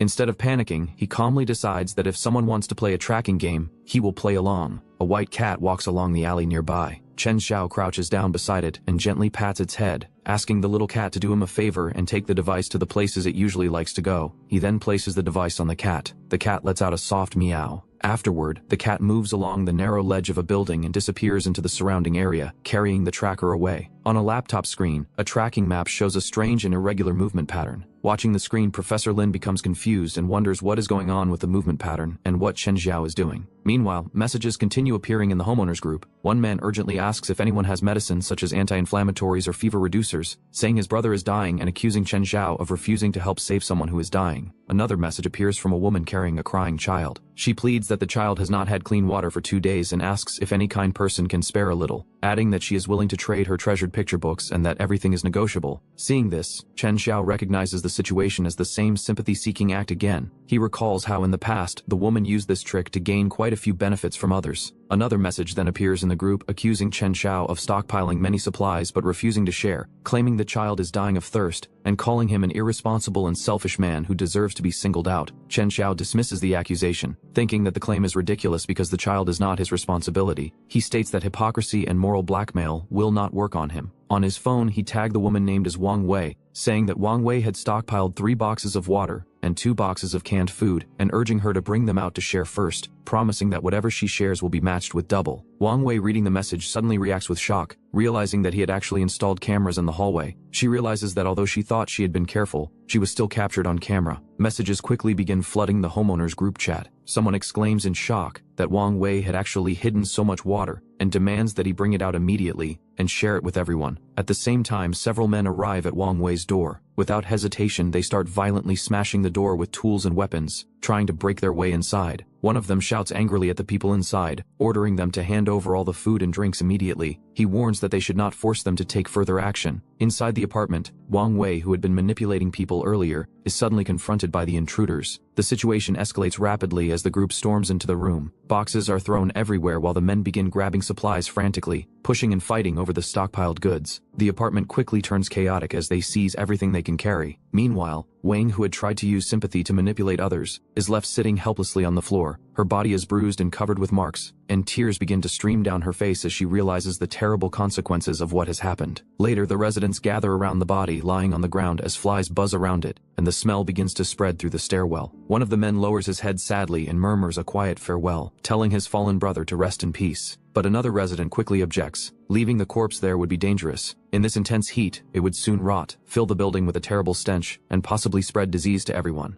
Anxious murmurs ripple through the crowd. People begin whispering nervously, unsure what to do next. Some even wonder bitterly whether anyone outside still cares if they live or die. At that moment, a calm and steady voice interrupts the panic. Professor Lin steps forward and tells everyone to stay calm and not panic. He introduces himself as Professor Lin and explains that he and his companions are a medical team sent by the city's CDC to help the residents. Professor Lin tells them they came as soon as they received the order, but the roads were blocked along the way, which caused them to arrive later than expected. Even so, he assures everyone that the situation can still be handled. He explains that in such extreme heat, corpses must be professionally disposed of immediately to prevent contamination and the spread of disease. Professor Lin warns that if the body is left untreated and an epidemic breaks out, the consequences would be unimaginable. The frightened residents slowly quiet down as they listen to his calm explanation. Soon after, Professor Lin's team begins distributing disinfectant tablets and basic medicine to the people, reminding them that the supplies are limited and must be shared according to need. Grateful residents accept the medicine eagerly, thanking them again and again. Some even say with relief that they knew the country hadn't forgotten them. However, while the others celebrate the arrival of help, Professor Lin silently observes the crowd. Behind his composed expression, his mind is calculating. The signal in this area had been extremely chaotic, which means the person he is searching for must still be somewhere nearby and couldn't have gone far. Meanwhile, Shan Zhao stands inside his apartment and quietly looks out through the large window toward the neighboring building. Across the building, several residents gather in the stairwell around Professor Lin and his group. The moment he notices Professor Lin among them, Chan Xiao becomes alert and wonders why he has appeared here. The thought makes him question whether Professor Lin might be tracking him. At that moment, his phone suddenly vibrates. A new message warns him to watch out for that doctor. Chan Zhao looks at the message with confusion and wonders who sent it. Meanwhile, on a distant rooftop, a man operates a long telescope mounted on a tripod and carefully observes the building. Inside the apartment, Chan Xiao lowers his head slightly while holding the phone, remaining silent as he thinks about the warning and Professor Lin's sudden appearance nearby. Chan Xiao narrows his eyes and wonders if someone else might also be watching him. He immediately tries to call the number that sent the message, but the automated voice informs him that the number he dialed is a virtual number. Realizing he cannot call back, he understands that the sender is deliberately hiding their identity. Holding the phone in his hand, Chan Xiao considers whether the message is meant as a reminder or if someone wants to use him to deal with Professor Lin. Outside, several people gather around while speaking about the situation. One of them expresses gratitude for Professor Lin's help and explains that in such hot weather, if bodies are left for too long, something bad could happen. Professor Lin calmly tells everyone that he has already done what he should. He reminds them to be careful of heatstroke and says that if anyone feels uncomfortable, they can find him anytime. From a distance, Chan Zhao observes the scene carefully. He notices something on Professor Lin's clothes that looks like bloodstains, but also seems similar to some kind of dried reagent. Chan Zhao recalls that shortly after the heatwave outbreak in his previous life, medical teams appeared in certain areas claiming to collect residents' blood samples for epidemic prevention, followed by the mysterious disappearance of many strong-bodied people. Meanwhile, Professor Lin stands nearby with a calm expression while the medical staff handle their work. Later, he quietly places a large notice onto a public bulletin board as leaves fall around him. Two residents stand in front of the notice board and read the announcement. One of them feels surprised that there will even be free water and says Professor Lin is truly a great person. The other agrees and says that even in such hot weather, he still wants to give everyone checkups. In a quiet alley, the white cat eats from a bowl placed on the ground. Professor Lin walks into the alley and notices the cat. Looking at it, he remarks that the little one is eating happily. He gently reaches out and strokes the cat's head. At that moment, he realizes that he has been spotted. The system displays speechlessness +25 and unwillingness 39. Nearby, the hooded man, Chen Zhao, secretly watches the scene and confirms that it is really him. He reveals a faint smile.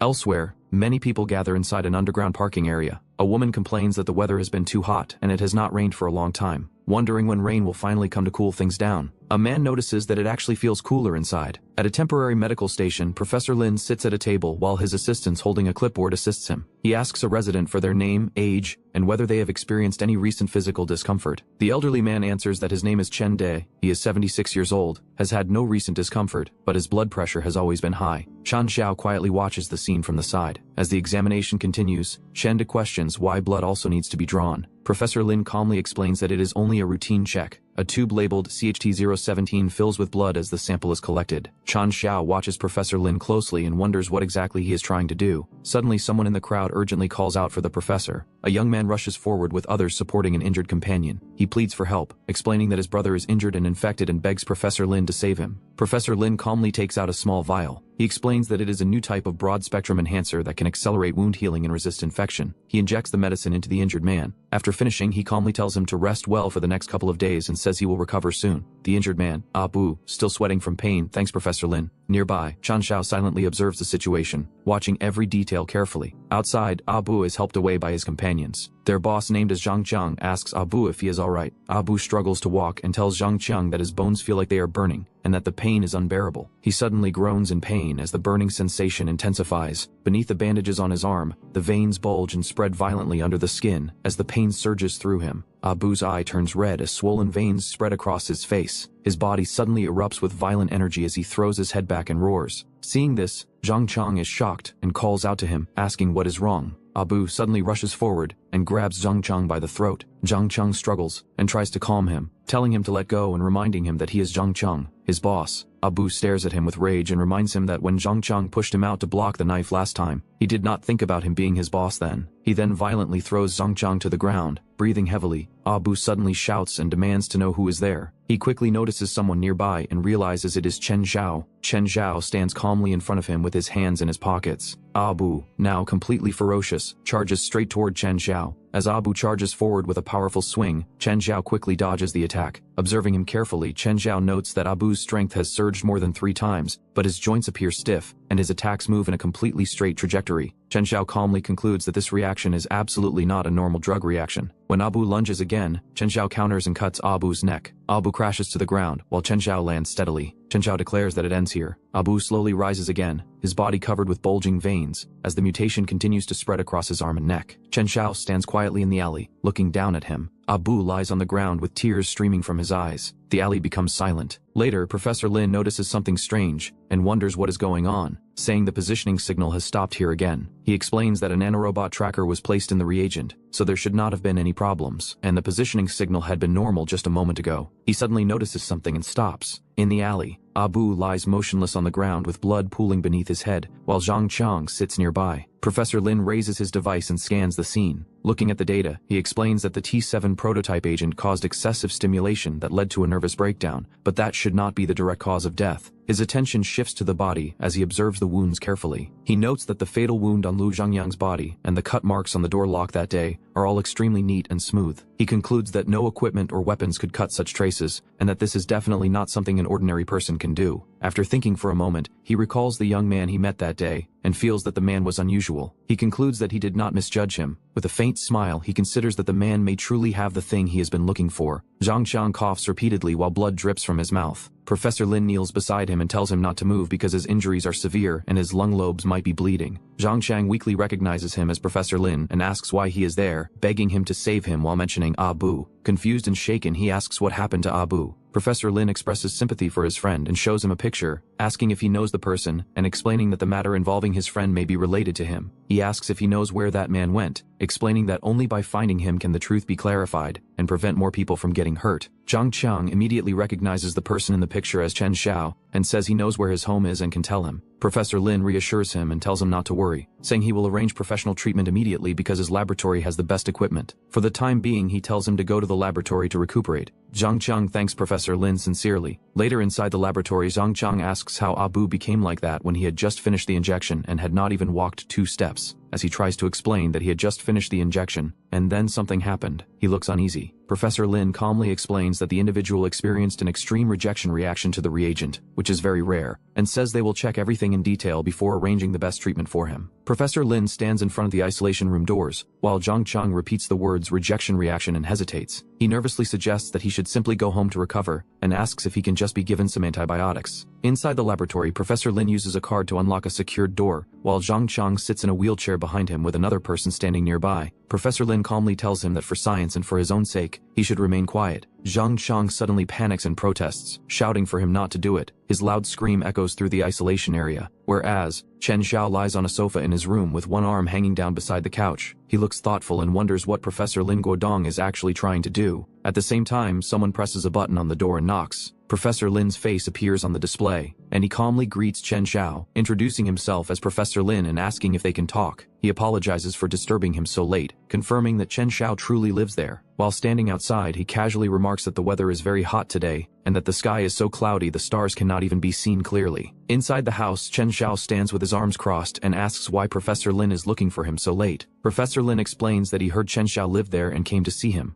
Chen Xiao thinks that Professor Lin arrived at his door faster than expected, and decides to meet him since he came on his own initiative. Professor Lin remarks that he did not expect to meet him again so soon. Inside the living room at night, Professor Lin comments that the house is quite special. He observes the structure carefully and explains that the double-layer insulated glass and the independent water circulation system make the house look far from ordinary. He concludes that it resembles an apocalyptic safe house instead of a normal residence. Professor Lin then wonders if Chen Xiao had already known long ago that extreme high-temperature weather would arrive. Chen Xiao says that he bought the renovation package during the Double 11 sale last year, and the contractor claimed it would be guaranteed for 50 years. He had thought it was just exaggerated marketing and did not expect the contractor to turn out to be correct. Professor Lin finds this interesting and tells Chen Xiao that he came today because he wants to ask him about something. Professor Lin informs Chen Xiao that their neighbor Ah Bu is dead, and that Liu Zhengyang, who previously caused Chen Xiao trouble, also died some time ago. He explains that he examined their bodies and found that both had their cervical vertebrae severed instantly, with cuts so smooth they resembled laser surgery. Wounds like that could not be made by ordinary knives, and even military weapons would struggle to produce such results. Chen Xiao listens quietly with a faint smile. He then suggests that it might be a murder weapon produced by the same manufacturer. Chen Xiao jokingly remarks that if Professor Lin ever finds out, he should recommend it to him. Professor Lin shows interest and asks what Chen Xiao would use such a thing for. Chen Xiao casually answers that it would be used to cut steak, since refrigerators are unstable in extreme heat, and meat becomes tough easily, so a good knife would be useful. Professor Lin falls silent for a moment. The system displays speechlessness 12. Professor Lin then states that regardless of the details, both victims most likely died at the hands of a single person. He further explains that the killer used a very professional technique, clearly not something an ordinary person could do. Chen Xiao responds calmly that perhaps the victims simply had bad luck and interfered with something he should not have touched. Professor Lin remarks that he heard both victims had conflicts with Chen Xiao. Chen Xiao smiles lightly and responds that Professor Lin really knows how to joke, explaining that he is just an ordinary person and could not possibly have such capability. He then points out that Professor Lin came specifically to find him late at night with a medical kit and asks if Professor Lin thinks he does not notice that detail. Chen Xiao also mentions that he does not remember ever giving his address and asks how Professor Lin managed to find his place. Professor Lin then reveals that the person who told Professor Lin where he lives is someone Chen Xiao also knows. Chen Xiao asks about Zhang Qiang.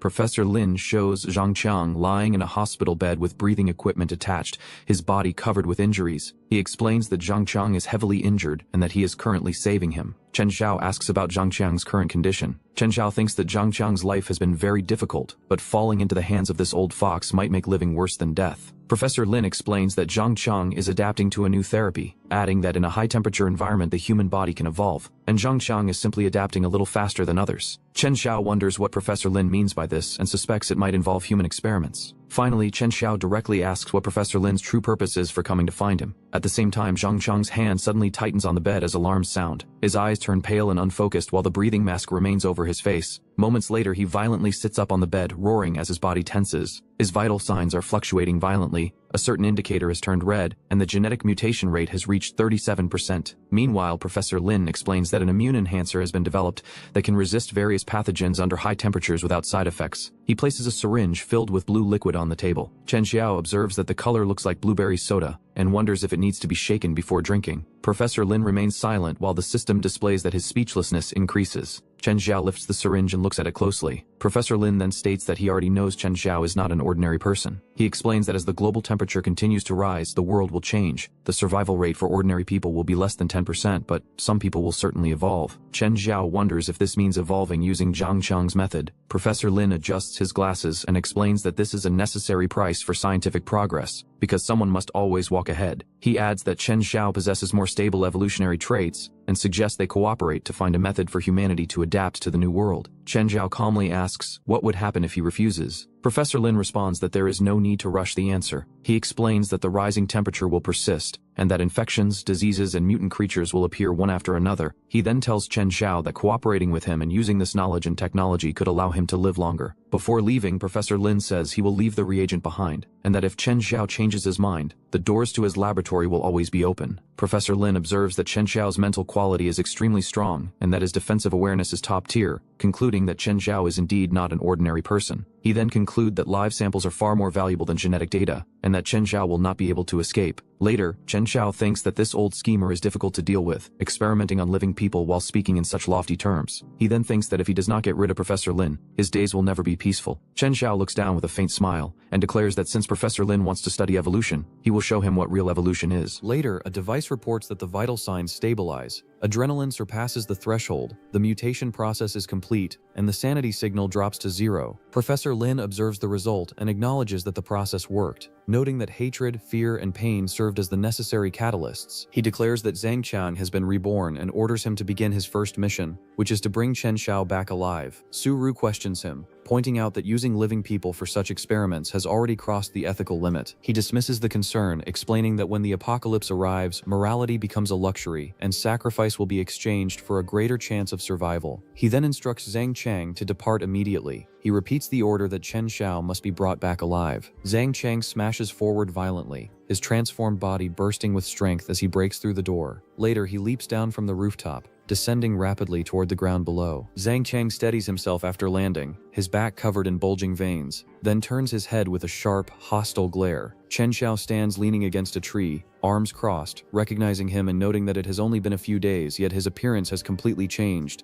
He then wonders whether he should keep calling him Zhang Qiang in the future, or change it to Wang Sai or someone's slave. Hearing this, Zhang Qiang's anger increases by 1,000, and system reports that Zhang Qiang's face twists as he roars, declaring that Chen Xiao must die. Chen Xiao observes that emotions have become stronger after the beast transformation, with harvesting efficiency increasing by more than 30%. Chen Xiao tells him to follow, suggesting they move to a more spacious place. He immediately runs ahead, stating that he does not want to fight at his doorstep, avoid disturbing the neighbors, and warns that if his safe house is damaged, Zhang Qiang would not be able to afford the cost. Zhang Qiang crouches low on the ground, his veins bulging as he steadies himself in the parking area. Chen Xiao raises his arm and moves to strike, intending to let him experience a spatial cut. The attack lands across Zhang Qiang's body, but he endures it. Chen Xiao notices that his skin has become much thicker. Zhang Qiang immediately lunges forward, charging straight at Chen Xiao. Chen Xiao remarks that Zhang Qiang used to be a guy with both strength and intelligence, but now he cannot even speak human language clearly. The system displays that anger increases by 1,200. Zhang Qiang roars furiously while Chen Xiao comments that his current appearance looks extremely ugly. Professor Lin has terrible taste and suggests introducing a more reliable Tony next time. The system displays that anger increases by 2,000.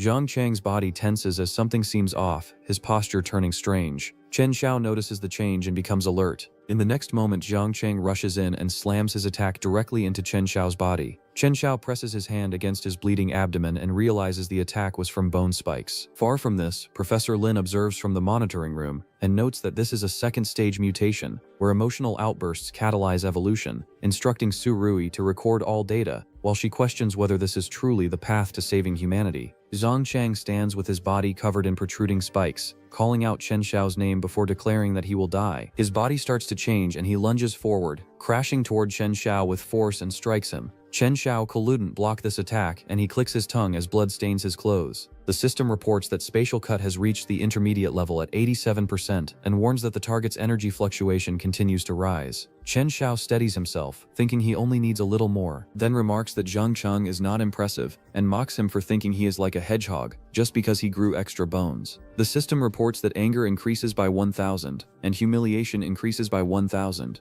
Zhang Qiang grits his teeth as his body trembles with rage. Chen Xiao stands in front of him and reminds him that back when he was collecting protection fees in the old district, he at least dared to grab a steel pipe and attack people. But now, after a few injections and growing some bones, he thinks he has become someone important. Zhang Qiang roars loudly. Chen Xiao continues that Professor Lin tells him to bite whoever he wants, and he obeys, asking if he is still just a dog. The system reports that fury increases by 1,700 as Zhang Qiang lets out a strained cry. Professor Lin observes with satisfaction, stating that the emotional peak has reached the critical point and bone density has increased by another 5%, adding that Chen Xiao is helping stimulate him. He then urges Zhang Qiang to become even angrier so he can see his limits. Su Ri looks at the screen with concern and wonders what Chen Xiao is doing. Zhang Qiang's body glows red as his muscles tighten and expand, and the energy around him surges violently. A powerful burst erupts from him, sending energy exploding outward. Chen Xiao leans back slightly and looks at the incoming red spikes, wondering if that is all. He steadies himself and tells Zhang Cheng that if he has the guts, he should come again. The system reports that fury increases by 2,800, then informs that negative emotions have reached the upper limit of 30,000, and the skill can evolve into Spatial Rift Annihilation,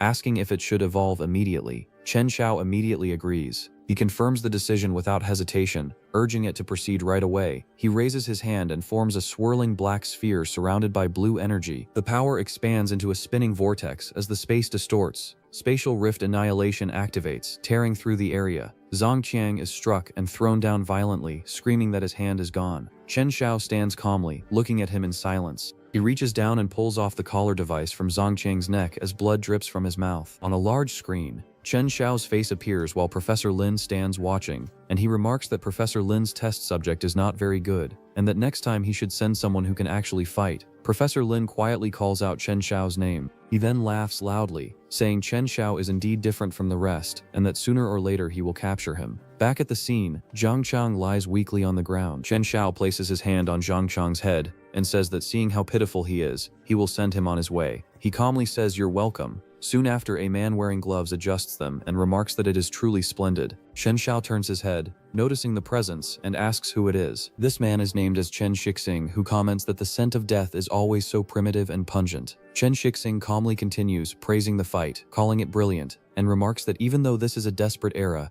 it's also one where gods will rise. Chen Xiao stares at him coldly, staying alert, then activates his skill, forming a small, controlled energy vortex in his hand, showing precision rather than raw destruction. Chen Shixing then analyzes Chen Xiao, saying his power, control, and destructive capability prove he isn't some incomplete experiment created by Professor Lin Guodong. Chen Xiao immediately questions him, asking if he knows Lin Guodong and whether he's an accomplice. Shixing denies it, saying he's actually the opposite. He's here to stop Lin from continuing his atrocities. He then reveals something important. The anonymous warning message Chen Xiao received earlier was sent by him. Chen Xiao is visibly surprised and suspicious, asking how Shixing even got his number. He introduces himself properly. Chen Shixing, representing the organization called ARC. He presents a card marked with their symbol and explains their purpose. ARC searches for the awakened. They believe the world is about to undergo a massive transformation. Only elites will survive and enter the new era. He offers Chen Xiao a place among them,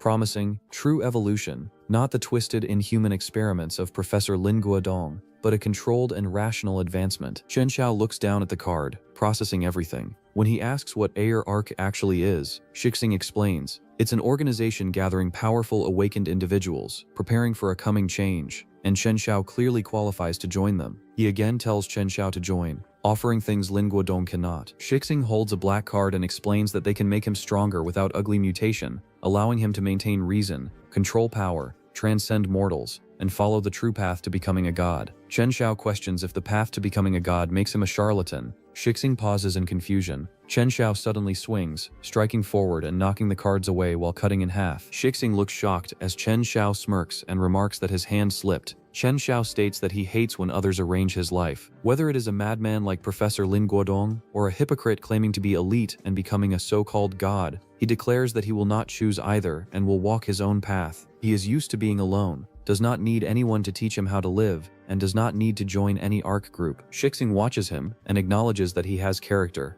adding that he appreciates him more and more. He then warns that in this world about to collapse, savage growth might let him live for a while, but not for long. Chen Xiao walks away and states that he will not be bothered with that. A dark swirling force forms behind Shixing, while he says that when Chen Xiao realizes the limits of one person's power, the door to the ARC will always be open. The system displays that Chen Shixing generates disdain 99, speechlessness 55, surprise 66, and apprehension 50. Chen Xiao looks forward and observes that he appears emotionally stable, but still contributed a considerable amount of negative emotion. He declares that if there is a limit, he will break it, but before that, there is something else to do. He turns slightly and states that it is time to end things with Professor Lin Guodong. Later at a different place, he raises his hand and a dark force spreads across the door as he reaches it. The door bursts open, revealing a room filled with tanks containing small bodies. Chen Xiao looks at the scene and questions if this is Professor Lin's so-called scientific ideal, then calls it nauseating. He stands among the tanks and states that it is better to burn a place like this sooner rather than later. Professor Lin appears and welcomes Chen Xiao, noting that he came after all. He continues that he knew he would come and questions how a perfect sample like him could be willing to live an ordinary life. He adds that Zhang Cheng was defeated as expected, and that trading his life for Chen Xiao's arrival made it a worthy death. Then asks if Chen Xiao has finally decided to dedicate himself to the great evolution of mankind. Chen Xiao looks at him and calls it disgusting. Professor Lin questions whether humanity's arc is truly rational and controllable, then mocks Chen Shixing and his group as hypocrites wearing divine robes. He tells Chen Xiao that every step of human progress was achieved by stepping over corpses and wading through pools of blood, and that his ability is a God-given treasure that should not be wasted on trivial matters of mortals. Chen Xiao asks if he is done talking, then states that human progress is none of his concern. He could have ignored this mess, but since he let him in, he has the confidence to deal with him for disturbing his peace. A dark energy gathers in his hand as he says he can only ask him to disappear. Professor Lin tells Chen Xiao that he is still too young, and since he dared to enter, he has the confidence to keep him there. He adds that after the battle with Zhang Cheng, Chen Xiao's stamina must be low, and advises him to obey and stay by his side to avoid suffering later. Chen Xiao looks at him and asks what would happen if he refuses. Professor Lin responds that there is only one outcome. He presses a device in his hand. Glass containers around them shatter. Chen Xiao raises his arm to shield himself as fragments scatter through the air. A figure drops down toward him. Professor Lin declares that Chen Xiao will become his test subject. Chen Xiao moves forward and strikes. Dark energy gathers around his arm and cuts through the attacking figure, splitting its body. Professor Lin tells Chen Xiao to stay and says he will make him stronger. Monsters rush toward Chen Xiao from multiple directions as he lowers his stance and prepares to move. Chen Xiao remarks that relying on a few mindless creatures is not enough. For now, his stamina is running low and he must end the battle quickly. Chen Xiao dashes forward while monsters chase him. He swings his arm, releasing a curved wave of dark energy. The attack strikes a monster. The creature reacts in pain as its body is cut through. Chen Xiao lands and steadies himself. He shows a strained expression but remains composed. Chen Xiao states that he thought Professor Lin was capable, but instead tried to hold him with only 3 monsters. He walks forward toward Professor Lin and says Professor Lin is the one who is too naive and has lived decades in vain.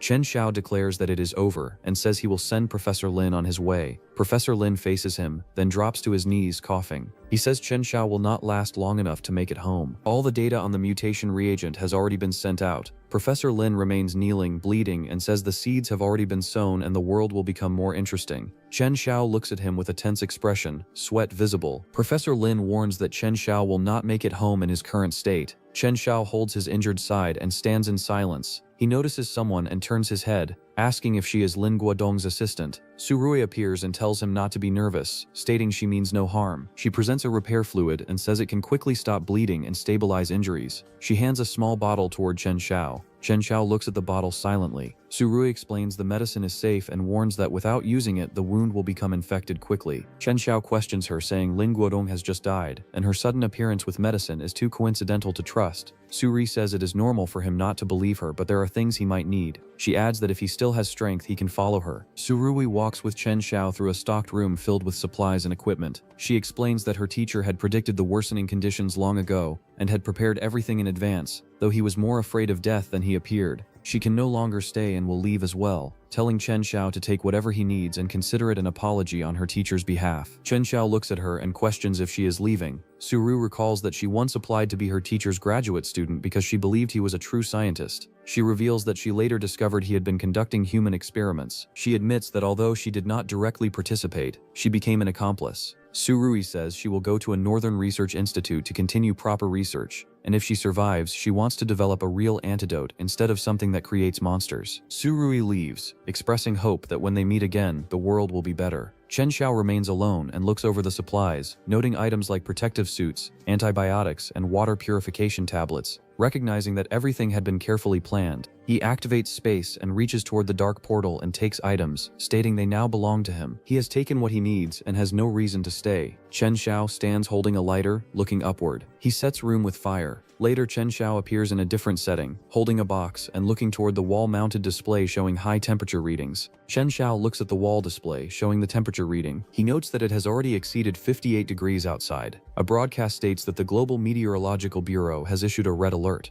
with many places around the world surpassing 50 cc. Permafrost has completely melted, releasing large amounts of methane, and that the greenhouse effect has entered an irreversible cycle when these days will end. Chen Xiao turns off the device. The system displays that current negative emotion points are insufficient and the space cannot be upgraded. Chen Xiao reflects that his supplies are enough for now, but the outside environment will only worsen, and he needs to increase his strength quickly. He considers that water has become hard currency, and that it is the right time to collect emotional value. Large amounts of bottled water are stored in his space. He messages Mukang asking about water sales and offering to bring goods, stating they are out of stock. Mukang responds. Later, Chen Xiao meets him in a secluded alley. A person approaches and Chen Xiao asks if he is there to trade for water and says they need it urgently. The man asks how much he can get. Chen Xiao calculates that trading 2 bottles of water is acceptable. He looks at the other man and states that he does not appear to be a reasonable person, setting the price at 1 bottle. The other man reacts in anger. Chen Xiao notices this and raises the condition, requiring the man to say words of gratitude and praise in exchange for the bottle. The system notification shows an increase in anger. Chen Xiao warns that if the man refuses, the price will continue to rise. The man, sweating and visibly irritated, forces himself to comply and expresses thanks, calling Chen Xiao a great philanthropist. Chen Xiao responds by telling him to bring more goods next time, stating he will only allow half a bottle in future trades. Later, Chen Xiao encounters Grandpa Wang outside. He asks why the old man is still awake so late. Grandpa Wang explains that a neighbor is raising her grandson alone, and that the child has suffered heat stroke. He adds that water and electricity are frequently cut off, so he intends to deliver water to them. Chen Xiao tells him that water has become increasingly precious and advises him to prioritize himself. Grandpa Wang acknowledges this but says he cannot bear to watch children suffer. He proceeds to deliver the water. The woman named as Liu Yun receives it and expresses gratitude, calling him a good person. Grandpa Wang urges her to quickly give the water to the child. She watches Grandpa Wang leave while holding the bottle. Her thoughts describe him as foolish for giving away water so easily, noting she only needed to bring 2 bottles and now must suffer more tomorrow, considering taking more from him next time. She walks to a door and knocks. A man named as Zhao Chan opens the door. She addresses him and presents the bottle as an offering for the day. He accepts it from her hands. Elsewhere, Mukang checks his phone and notices a message stating that trading has stopped and the deal is cancelled. Chen Xiao remarks that this is already the 3rd cancellation.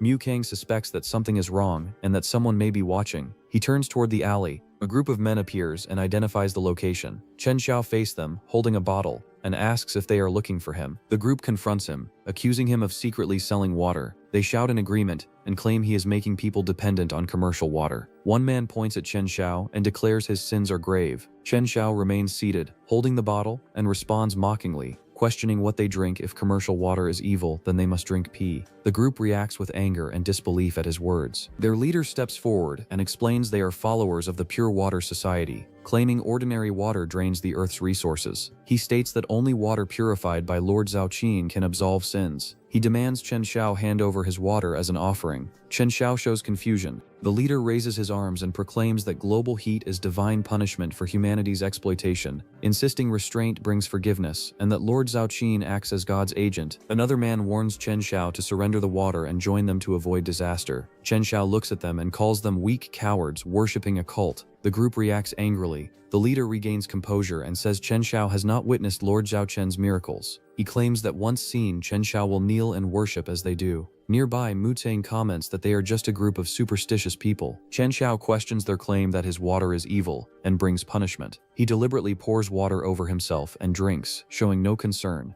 and calls it refreshing. The leader warns that even this act will bring retribution and labels him impure. System records rising anger, disgust, and helplessness from the group. Chen Xiao smiles and says joy should be shared, then proposes a deal. He states that anyone who curses Zhao Qin will receive a barrel of water, 1 curse for 1 barrel. The leader erupts in outrage, calling it blasphemy and declaring his sins unforgivable. Some hesitate and question if cursing him will truly earn water. Chen Xiao calmly affirms his word. The leader angrily orders them to be silent. A follower then shouts the curse against Zhao Qian aloud and clearly says that Zhao Qian is son of a beach. The cult leader orders his followers to restrain the man who spoke. The restrained follower cries that he wants water and cannot endure any longer. Chen Xiao watches and remarks that the man is not destined to enjoy his water. The cult group withdraws, deciding to leave. His companion Mukang notes they did not actually attack. Chen Xiao says the situation is not over and that continued interference will force action. He resolves to completely uproot them. Later on the walls, scenes show propaganda posters claiming the Pure Water Society will save people and warning against unclean water. Chen Xiao arrives at a large church-like building. Inside, the man Zhao Chen sits on an ornate chair while a woman lies unconscious on the floor. Chen Xiao observes from a window. Zhao Chen tells everyone to watch closely while holding a bottle of water. Water is poured from the bottle onto the unconscious woman lying on the floor. Her eyes slowly open, showing signs of regaining consciousness. A nearby man declares that a small amount of water can cure heat stroke and praises Zhao Chen. One says he will follow him forever. Chen Xiao watches from outside through a gap, observing silently. He questions whether the woman is a plant or if Zhao Chen is an awakener. The woman kneels and says she cannot repay Zhao Chen and wants to serve him. Zhao Chen reassures that every offering is remembered. He speaks about punishing the greedy and claims the extreme heat is a divine filter. He looks at her melons and states that only believers in God can survive. He then orders others to hand over impure water so he can purify it. A men confront Shen Xiao and question why he is there. One of them declares that impure people are not allowed inside. Our bro Chen Xiao instantly changes his attitude and says he was blind before. He speaks about the worsening heat and the shortage of water. He says he does not know what the future will look like. Chen Xiao kneels in front of them. He expresses fear and says he does not want to die and offers all the water he has, calling it filthy. Zhao Chen is shocked by the large amount of water present. He acknowledges him, saying he has heard of him and that his sins are heavy. He says that since Chen Xiao is willing to repent, he will be given another chance. Chen Xiao looks forward calmly. He thinks that they are taking all the water and only giving back the minimum, while calling it holy water. He thinks it is uncertain whether these people can survive long like this. Then he thanks Zhao Qin. Suddenly, a man runs in shouting that something is wrong. He reports that Aunt Liu Yun's granddaughter has fainted and shows signs of heat stroke. Liu Yun says she was fine earlier. She kneels in panic and says she already gave the girl holy water. Qin Xiao thinks that earlier the same claim of heat stroke was used as a trick to take someone's water. Liu Yun begs Zhao Qian to save the child and offers more in return. Zhao Qian says there is only one explanation if the holy water failed. He says she is not devout enough. Liu Yun is shaken and tries to respond. Zhao Qian tells her to stop making excuses and reflect on herself. He announces that he will perform a true miracle the next day at noon for everyone to witness. The crowd expresses gratitude toward him. Chen Xiao watches with a faint smile. A man gives Chen Xiao an armband and says he now belongs to the Pure Water Society. He adds that because of the large donation, Zhao Chen will overlook his past, but he should not forget his sins. Chen Xiao puts on the armband and agrees outwardly. He thinks the group are fools and notes that a transmitter has already been installed on the water barrels. Later, he approaches a closed door and concludes everything is stored inside. He activates an ability, dark energy forming around his hand, while cuts the door in half. He enters the room. Inside, supplies and bottled goods are stacked throughout. He confirms his suspicion that there is no holy water, and that Zhao Qian is hoarding resources. He notices Zhao Qian speaking with the same woman nearby. As the woman begins to speak, Zhao Qian suddenly strikes the woman across the face, saying, "Shut up, I am a true feminist and a good godman." Zhao Qian criticizes her, stating she failed to act convincingly as a recovering patient. The woman kneels, holding her face, and explains that using her power drains her strength. Zhao Qian calls her useless and reminds her that he brought her back from hell. Chen Xiao realizes that the woman is the true awakener. The woman acknowledges Zhao Qian. Chen Xiao observes from behind the shelves and forms a plan.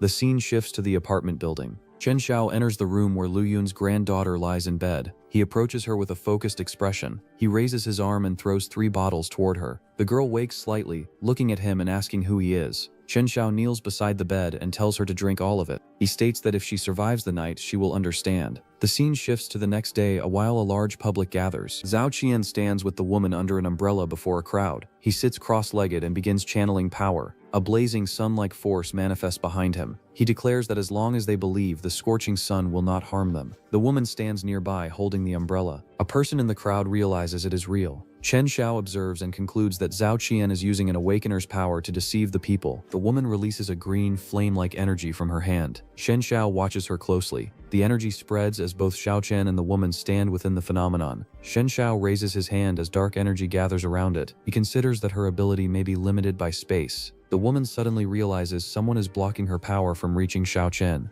She becomes alarmed. Zhao Chen begins to sweat and demands to know what is happening. The interference continues. The woman states that someone is secretly disrupting her ability and she cannot use it from her current position. Zhao Chen orders her to come closer and continue, insisting the miracle must be completed. She thinks that with her current body, she cannot endure the heat for long. She looks toward the crowd. Among them, Chen Xiao stands calmly. She recognizes him. Zhao Qian calls out again, telling her to hurry and continue. Suddenly, something strange happens. The woman recalls a statement that Zhao Qian will be killed and his place taken, and that it is already too late to stand with him. She looks shaken. She steps forward despite Zhao Qian calling her useless and questioning where she is going. Zhao Qian remains seated, watching. Shen Xiao stands ahead, calm, as she moves behind him. She wraps her arms around him from behind. Shen Xiao notices her sudden change in attitude. She explains that her ability is forced heat dissipation. It accelerates the transfer of heat from inside a target's body to the surface. Shen Xiao considers it a convenient ability. The woman says that it can also be used differently, focusing heat dissipation only on the head and heart. She explains that removing heat from those areas sharply reduces blood flow to the brain. The woman holds on to him as his body reacts. Shen Xiao feels dizziness, noting that his head is spinning. The woman stands with glowing red eyes, her expression empty. The scene shifts to the past, daytime memories of the woman named as Lin Jing. She kneels in an alley, holding a weak cat, pleading for it not to die. The cat struggles in her arms, then weakly responds. Someone calls out to Lin Jing from above. She looks up while holding the cat.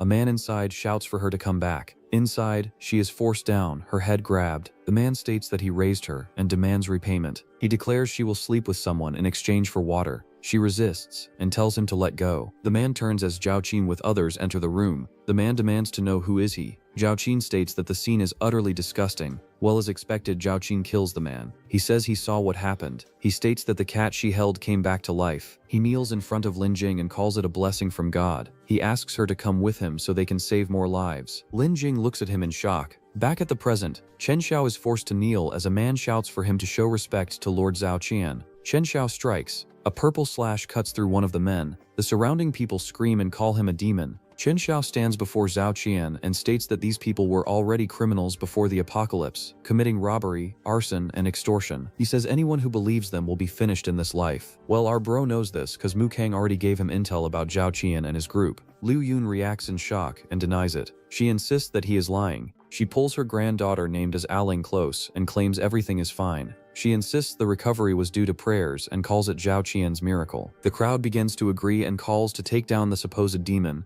Alang stands calmly and questions if they have brain damage. She points at him and speaks. She states that the one who saved her was not the so-called miracle worker, but him. She explains that he saved her life by giving electrolyte drink. She adds that without him she would have died because of their superstition. The crowd begins to step back. Liu Yun hesitates, her expression shaken. Lin Jing suddenly collapses forward onto the ground. Shen Xiao remains standing, watching. Zhao Qian pulls out America's favorite weapon and points it forward while firing a shot. He calls her useless and claims she cannot even maintain a miracle. Lin Jing lies motionless on the ground. Zhao Qian becomes confused and insists he is sure he shot her. Chen Xiao raises his hand. A dark circular energy forms in front of him, catching the bullet. He states that the bullet can be sold for a good price and takes them. Zhao Qian realizes the trick and calls him an awakener, saying he used the same method to block the attack. Chen Xiao declares that it is time to end the farce. Zhao Qian smiles unnaturally. Chen Xiao's expression turns serious as he faces him. Chen Xiao notices a syringe being injected into Zhao Qian's arm.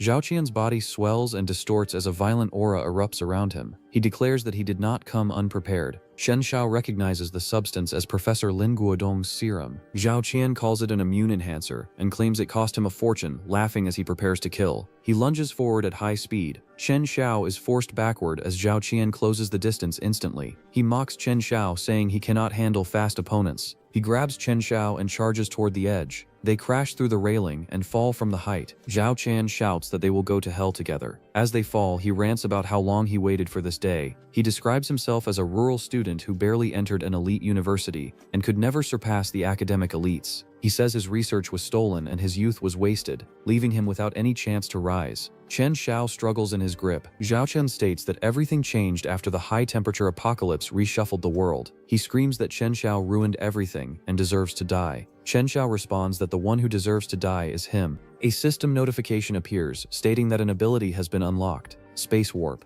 Mid-fall, Zhao Qian notices something is wrong. Shen Xiao disappears from the fall, and his hand. Zhao Qian reacts in shock. His body crashes into the ground below, leaving blood scattered across the pavement. Shen Xiao stands above, unharmed. He states that it is Zhao Qian's bad luck for running into him. Bystanders panic and call him a demon. Shen Xiao walks away calmly. He notices unconscious Lin Jing and observes that she has no bleeding, only fainted from exhaustion and shock. He activates the space warp again. A bottle is pulled through the distortion and into his hand. A bystander shouts that Chen Xiao is not allowed to save the woman and calls him a demon. Liu Yun accuses unconscious Lin Jing of causing everything, claiming she bewitched Zhao Qian. Chen Xiao warns them not to stand in his way. An older man steps forward, calling him a sinner, and declaring they will purify him with hymns. Several people surround Chen Xiao, closing in. They begin chanting about giving thanks to a king, repeating the same rant that the world is nourished and made better because of him. One man shouts directly in Chen Xiao's face while sweating. Chen Xiao in an instant kills the man's body jerking as blood splashes. The crowd is silenced. The distortion fades. Chen Xiao stands still amid the aftermath. He turns back to Lin Jing. He kneels beside her, holding the bottle. He tells her she is very weak and needs to drink if she wants to live. Lin Jing regains consciousness and asks where Xiao Shen is. Chen Xiao tells her he is dead. She looks at him in shock. He asks if she wants to see him one last time. Aling shouts, calling out for her grandmother. Both Chen Xiao and Lin Jing turn toward the voice. Liu Yun appears, realizing everything was a lie and that there is no king. She questions what she can rely on now. Aling screams for her. Liu Yun jumps from the ceiling like someone is sitting down to discover gravity from her fall. Aling runs forward crying. Chen Xiao holds Aling as she buries her face against him. Through tears, she says he does not need to worry about her, blaming the ignorant people and saying her grandmother gave up her life and abandoned her. She declares she will not become like her and will live properly. The scene shifts. They are now inside Chen Xiao house. Lin Jing sitting on a couch while Chen Xiao and Aling stand nearby.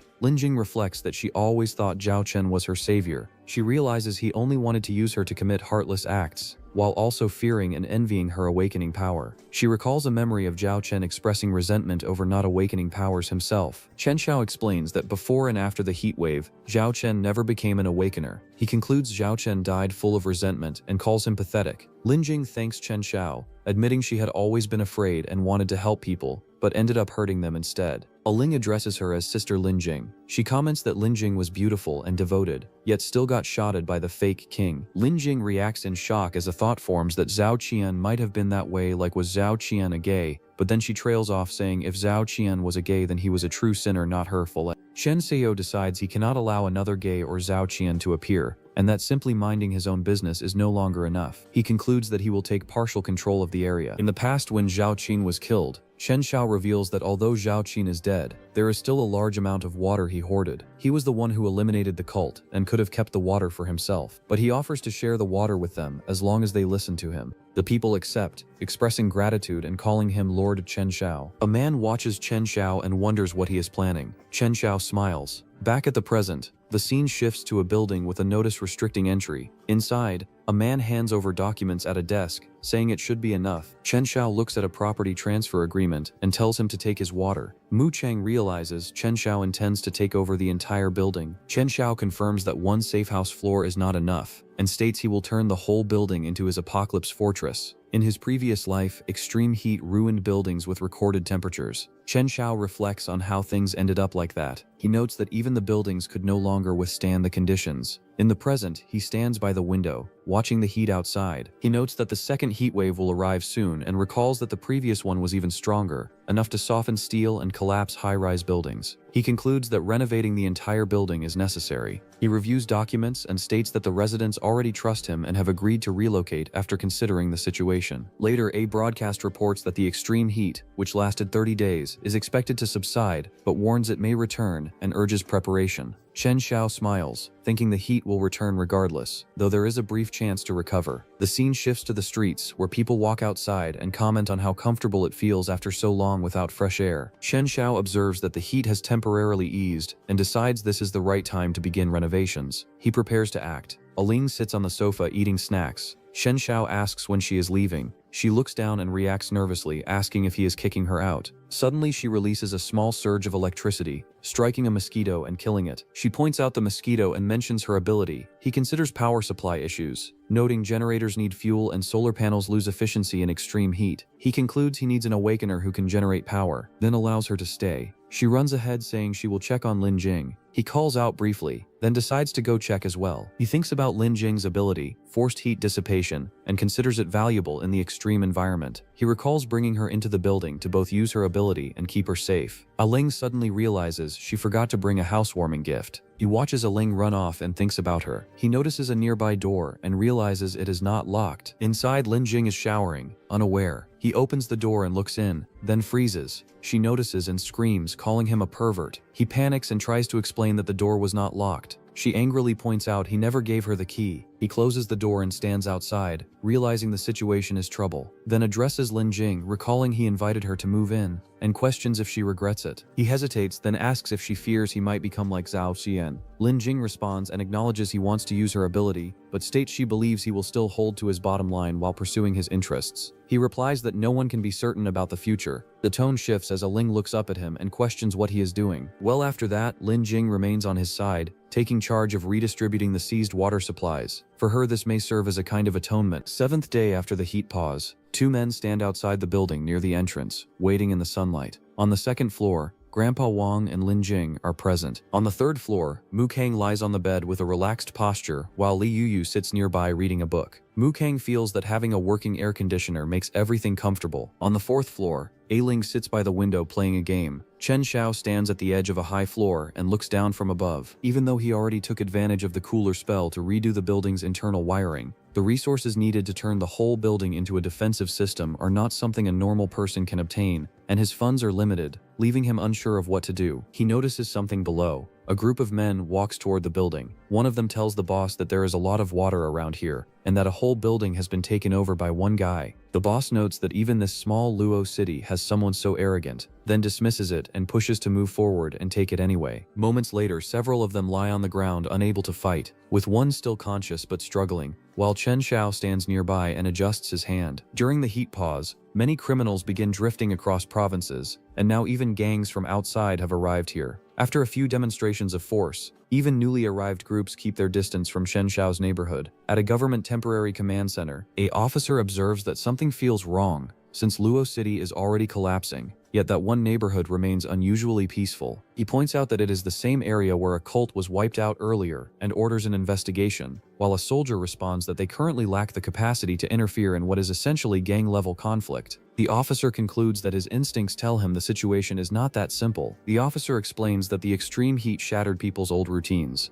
and in this small Luo city there are far too many abnormalities beyond simple unusual events, all hidden in the dark and well concealed. A subordinate reports that the footage has been retrieved and that some parts require his confirmation. The footage shows the church in Luo City on the day of the casualties, where Zhao Qian is seen falling from above the building. Shen Xiao disappears in an instant, and the subordinate notes in disbelief that Shen Xiao then appears safe and sound on the rooftop. The officer immediately orders that people be sent to investigate, and the order is acknowledged. At that night, the team reaches the target building and finds it locked, then identifies a live electric grid trap ahead and changes route. They move to the door panel and complete the crack, after which the team bursts inside and advances with their weapons ready. A soldier becomes alert and looks ahead in confusion. Aline stands inside the room and turns her head, wondering what is happening. She rubs her eye and wonders if she has been playing games too much and started hallucinating. The soldiers notice her and question why a little girl is there, then decide to subdue her first. Electric energy suddenly bursts around Aling as she raises her hand and thinks that breaking into a private home in the middle of the night is improper. Lightning spreads outward from her, striking through the building as she angrily points out their lack of manners. She then wonders if they are government personnel and questions whether they would really arrest her in times like this. Inside the room, Shen Xiao steps out and asks what she is doing in the middle of the night. He then realizes something is wrong and questions why she is not at her own place. Feeling that they are in trouble, Aling smiles with her eyes closed while he reacts in alarm and says, "Oh crap, we fucked up." 30 minutes pass after the special forces lose contact. A helicopter hovers above the building while multiple tanks surround the area below. The same soldier standing on a tank orders Chen Xiao to immediately put down his weapon and hand over their personnel, warning that force will be used otherwise. Inside a room,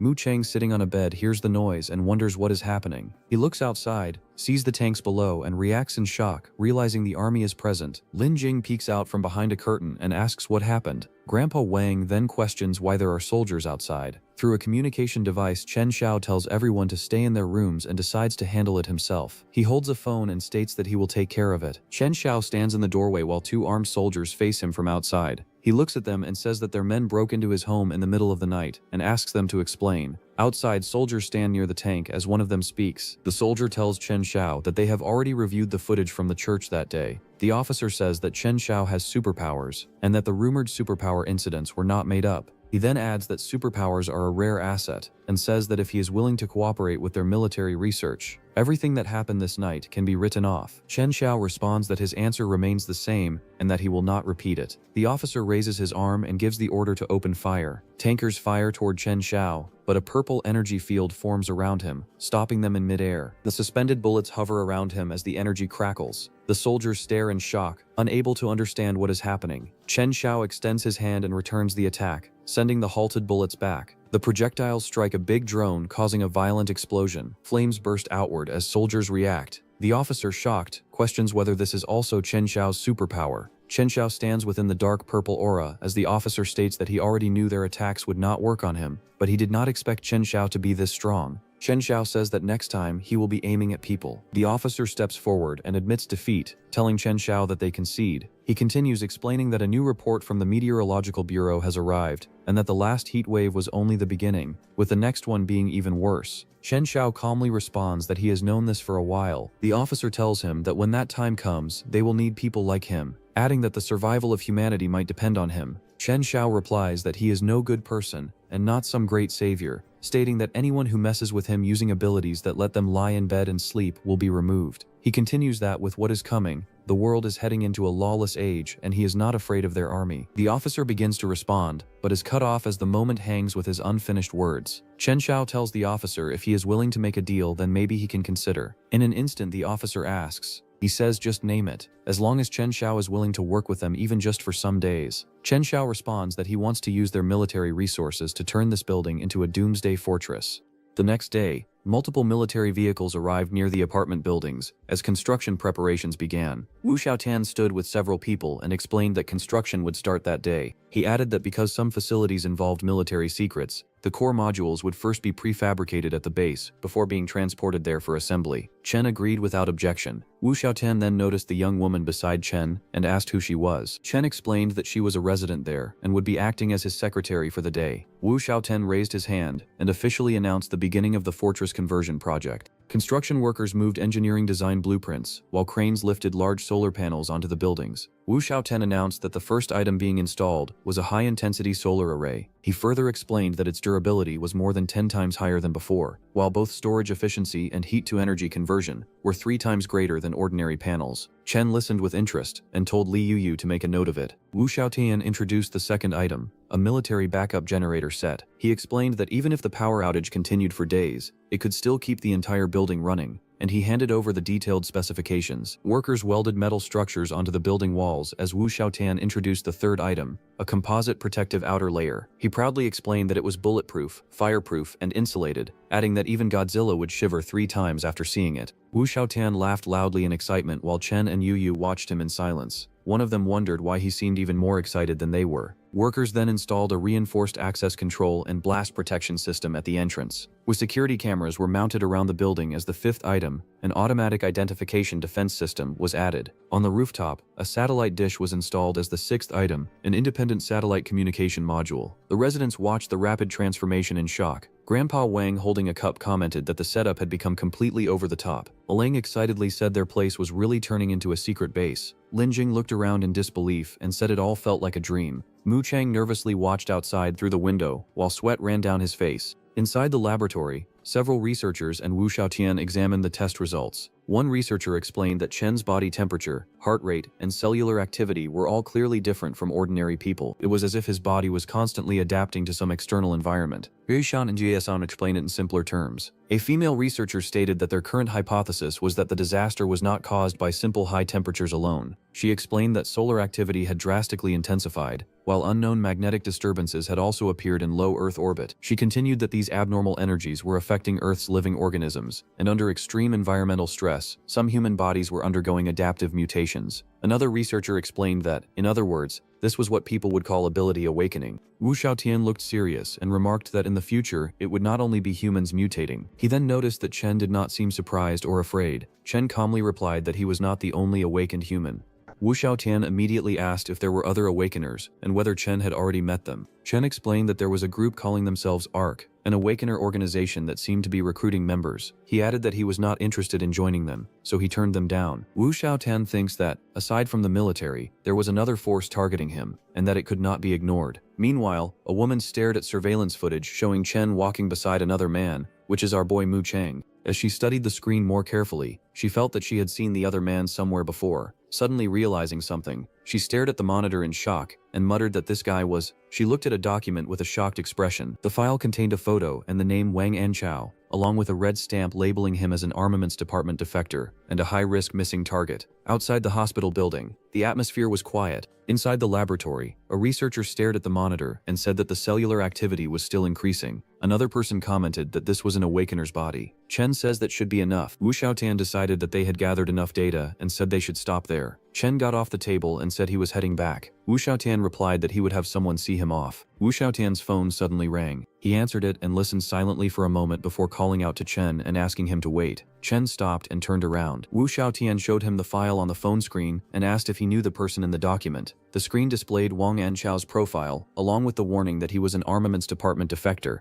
and a high-risk missing target. Chen looked at the profile on the screen and recognized the man immediately. He thinks that it was Mu Cheng, but that he felt completely different now. Wu Xiaotian spoke honestly and told Chen that Wang Anchao was a wanted criminal in the army. He revealed that surveillance footage showed Chen entering and leaving the apartment building with him. Wu Xiaotian said that Wang was currently hiding inside Chen's apartment building. He asked Chen to hand Wang over and promised that he would handle everything else and guarantee the safety of Chen and his friends. Chen calmly asked if Wu Xiaotian really thought that was possible. Wu Xiaotian replied that he did not want to fight, but he had orders from above to bring Wang back. He warned Chen that otherwise he would not be leaving today. Several armed soldiers suddenly surrounded Chen. Chen raised one hand as purple energy gathered behind him like a dark portal. He said that negotiations had apparently failed. The portal burst open with energy as Chen used his power and disappeared. Wu Xiaotan cursed after realizing Chen had escaped. A soldier immediately asked what they should do next. Wu Xiaotian ordered everyone to suspend Chen's fortress reinforcement project and mobilize all armed units. The military announced that they had to subdue Chen and capture the fugitive hiding inside the apartment building. Scene shifts. Inside the apartment, Grandpa Wang noticed that the construction work outside had suddenly stopped. Mu Kang sat on the bed holding a gun and said that he had a bad feeling about the situation. He suddenly realized the soldiers had arrived. Several armed troops appeared outside the window and smashed through the glass. A system warning announced building damage had been detected,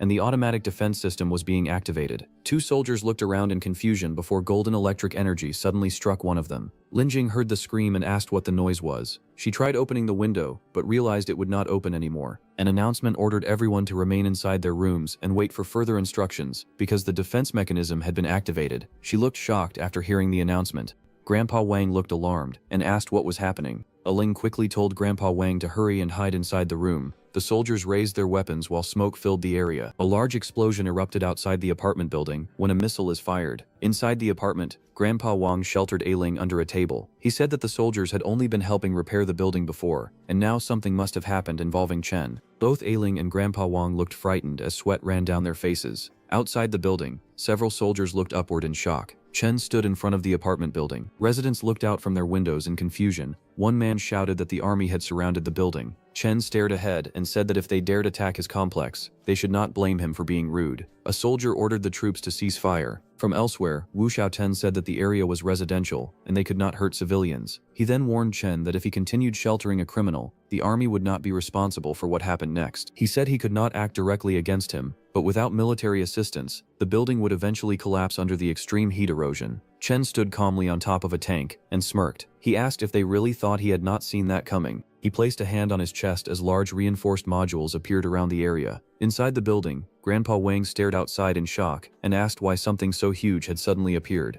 Ailing looked excited and called it cool. Wu Xiaotian immediately recognized the objects as building reinforcement modules and wondered when Chen had prepared them. Chen casually explained that the assembly base was right next to the hospital, so he had simply stopped by. He then declared that he would take the materials himself as his share and handle the assembly alone. Two soldiers stared in disbelief, and one muttered that the situation was completely crazy. Wu Xiaotian realized that this was a spatial ability. He understood that it could not only kill, but also function as a strategic-level transportation power. He then coldly reminded Chen that the heat would continue ramping up, and when that happened, the city would inevitably collapse. The burning city fell into urban chaos, filled with fires and riots. Foreign forces had already begun infiltrating the country to seize valuable resources. Chen listened silently as Wu Xiaotian explained that the state was preparing an unprecedented large-scale project to protect the citizens and deal with the crisis. Wu Xiaotian announced the project name as Project Firmament. Chen quietly repeated the project's name while Mu Kang reacted with surprise. Wu Xiaotian explained that the project would create layered thermal insulation structures called sealed underground cities. People would live below ground and only see the sky through domed ceilings. Huge underground living zones would be built to isolate citizens from the heat. People would still see sunlight in the sky, but they would no longer breathe outside air or directly touch sunlight.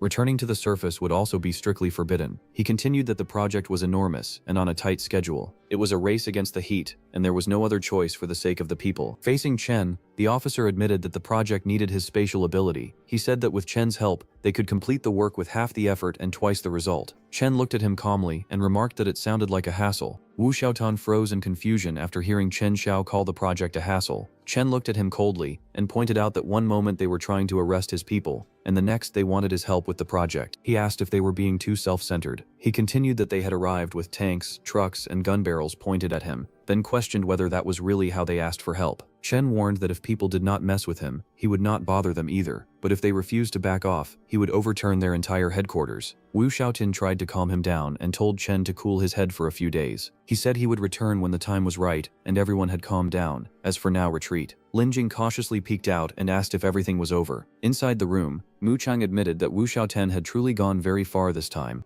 Later, a knock came at the door while Chen sat on the sofa. He immediately realized who had arrived. Mu Chang entered and told Chen that he would explain everything he knew. Standing across from him, Mu Kang revealed that he used to work in the armaments department. He explained that during one deployment, he discovered that the destination of a batch of weapons was wrong, and those were not ordinary weapons. The weapons were actually core technologies designed for extreme high-temperature environments. He revealed that the receivers of those weapons were foreign forces. He said he originally intended to report the incident, but before he could do so, he was arrested instead. Anyuan then got labeled as a defector. Mu Kang explained that he escaped with some of the armaments, and the weapons he sold to Chen came from that same batch. Chen leaned against the sofa and realized that the equipment shipped overseas was most likely the core hardware for Project Firmament. Mu Kang hesitated and started to explain more about Project Firmament, but Chen suddenly stopped him. Chen sensed something strange and quickly stood up. He asked what was going on and said that someone was watching them. Outside the building, a white-haired woman walked through the courtyard. Well, she is a female agent named as Alyssa. Chen and Mu Kang looked outside the window. Mu Kang was shocked that someone had entered the backyard without triggering the alarms and wondered who she was. Chen narrowed his eyes and said that he would go meet her. He went downstairs while jumping and stood behind Alyssa. She turned toward him and told Chen that they had finally met. She mocked his alarm system and said sneaking in without making a sound had been too easy. Chen asked who she was. Alyssa listed his information. She said Chen was 22 years old,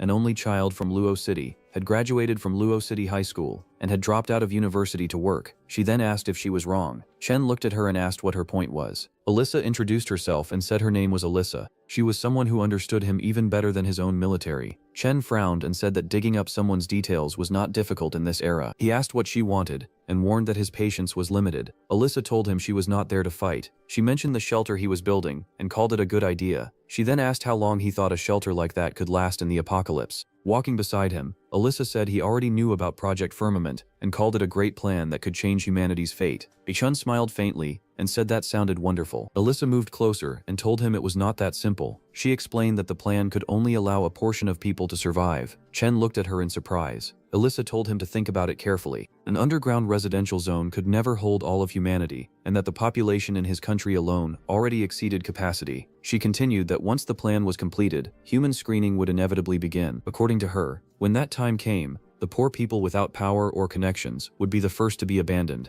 Chun asked what that had to do with her coming to him. Alyssa smiled and told him to work with her country. She claimed that only M Nation truly wanted to save all humanity from disaster and said no one would be left behind. She called them humanity's saviors. She then revealed that she was an agent sent by M Nation to contact him. She already knew that his military had invited him to join Project Firmament. She wanted him to secretly provide them with all the information about the plan, including resources, technology, and intelligence. Chen asked if she wanted him to betray his country. Alyssa stepped closer and said this was about saving all humankind. She insisted they would give him anything he wanted, including money and status. She quietly added that even she could belong to him, and he can bang her whenever he wants. Yup, a very unexpected proposal. Chen smiled and admitted that it sounded tempting. Alyssa laughed and said she liked smart men like him. She suggested they enjoy themselves that night in some nearby motel. As she reached toward him, Chen suddenly struck her hand away and coldly stated that he did not like being used as someone's chess piece. Alyssa cursed angrily after Chen knocked her hand away. She immediately pulled out a gun and aimed it at him. The quiet residential area fell silent under the night sky. Alyssa fired several shots at Chen. Purple energy swirled around the bullets as they rushed toward him, but Chen calmly raised his hand and absorbed the energy directly into his palm. He smiled faintly and asked if that was all. Alyssa laughed and said a space-type ability was indeed worthy of attention, but that was exactly what she wanted. She adjusted the device over one eye and revealed that her true goal was to obtain data on his space ability. A strange digital projection surrounded Chen's body as if scanning and analyzing him. Seeing the enormous amount of information being gathered, Alyssa looked shocked and muttered in disbelief that there was this much data. Chen told Alyssa that he had gained a lot from the church incident,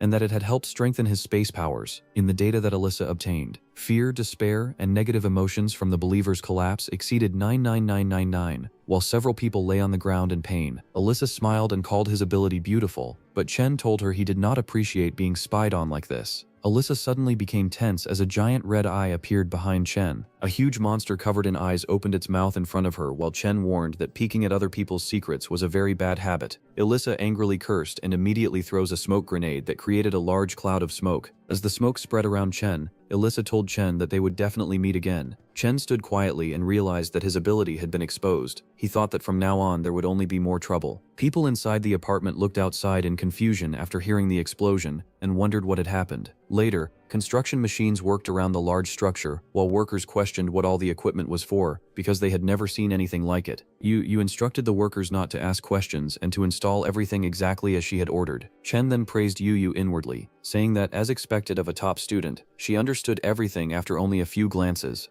After some time finally Doomsday Fortress is completed. Chen smiled and said the fortress was finally finished. He also said he could not wait to test its power. Scene shifts. Inside a luxurious mansion, Alyssa knelt and reported to the master that the persuasion attempt had failed. Chen's ex-girlfriend, Liu, said she had already warned them that someone like Chen Xiao would never be convinced, and that they should simply kill him. The man sitting before them smiled and said that although he was not from this country, he truly liked it there. He said the people were hardworking, intelligent, and clever, and that Chen was the same. It was a shame that talent he could not use would become the greatest hidden danger of all. He added that simply killing Chen would be far too gentle. The man promised that he would make sure Chen die in a much better way. Later, Yu walked through the street carrying a bag. She thought that with logistics shut down, the only way to get supplies now was through offline trading. Someone suddenly grabbed her from behind and covered her mouth. She looked shocked and frightened before losing consciousness. Later, she hung tied up by her wrists inside a building while Liu stood in front of her. Liu asked if Yu was feeling a bit clearer now. Liu held her chin and said she was the woman around Chen. Liu then touched Yu's body and commented that she had a nice figure, though she herself was not exactly worse off. Yu glared at Liu and asked if she had kidnapped her to use her for revenge against Chen Xiao. Liu admitted it and told Yu to lure Chen there. She promised to spare her life if she cooperated. Yu smiled coldly and asked if Liu really believed a few cheap traps would be enough to handle Chen. Liu replied that it was none of her concern and demanded a direct answer. Yu warned her not to even think about it. She explained that she had a tracker on her and that Chen would immediately notice if her movements became suspicious. Liu paused briefly before laughing loudly. She said it did not matter as long as she could drag Chen out of that fortress. She declared that her goal would still be achieved. Liu moved close to Yu and said that before that, she wanted to enjoy torturing her first. Yu looked frightened as two men approached to bang her. Iju's eyes filled with tears as a sudden explosion erupted nearby. Liu widened her eyes in shock and blurted out in disbelief at what had just happened. A military tanker crashed through the area while armed soldiers rushed in. Wu Xiaotian raised his hand and ordered everyone to be restrained. The soldiers quickly grabbed Liu and held her in place. Yu Xiaotian stared at them in confusion and wondered why the military had appeared there. Wu Xiaotian explained that Chen had contacted him the day before, and protecting the residents in his building was now his assignment. Liu gritted her teeth after hearing Chen's name. Wu Xiaotian immediately confirmed the targets and ordered the soldiers to take them all in. Manga at the Doomsday Fortress. Chen stood beside a speaker while Wu Xiaotian reminded him about their deal. He stated that they would protect his people in exchange for his cooperation. Chen coldly added one condition. He stated that he did not take orders from them. Wu Xiaotian agreed to the deal. Chen realized his instincts had been correct from the beginning. The hidden dangers were already starting to reach the people around him, but now that the military had stepped in and stood on his side, the situation had turned in his favor. An armored military vehicle drove through the streets while several captured people sat silently inside. Liu lowered her eyes without saying a word. In the past, at night, she walked alone through the empty streets. Her steps trembled slightly as she continued forward. She slowly raised her head and looked at the figures standing before her. Frightened, she asked who they were and begged them not to come closer as two men grabbed her and dragged her away. They presented Liu to their higher-ups. The same man sitting in a red chair crossed his legs and held a black cat in his arms. Hidden in the shadows, he smiled and said for the test to begin. Liu rushed forward while several people lay motionless on the floor behind her, but then she was captured. The man in the suit smiled faintly and declared that she was qualified. Liu was placed on a hospital bed while several medical staff surrounded her. A loud scream echoed through the room as a syringe was injected into her arm. Back in the present, she smiled and asked if they really thought those restraints could hold her. Her hands started melting in water while the guards stared in shock. In an instant, Liu transformed herself in liquid and disappeared. Later, Lin Jing sat across from Chen at a table and explained that most of the society's pure water had already been distributed, and the profits from the sold goods were used to support the families of the dead. Chen leaned back and explained that the supplies had originally been offerings from the cult followers, so he was only returning them to their rightful owners. He added that he did not eat blood-soaked buns because he liked sleeping peacefully at night. Lin Jing smiled and remarked that the answer suited him perfectly. Water slowly dripped from a nearby pipe.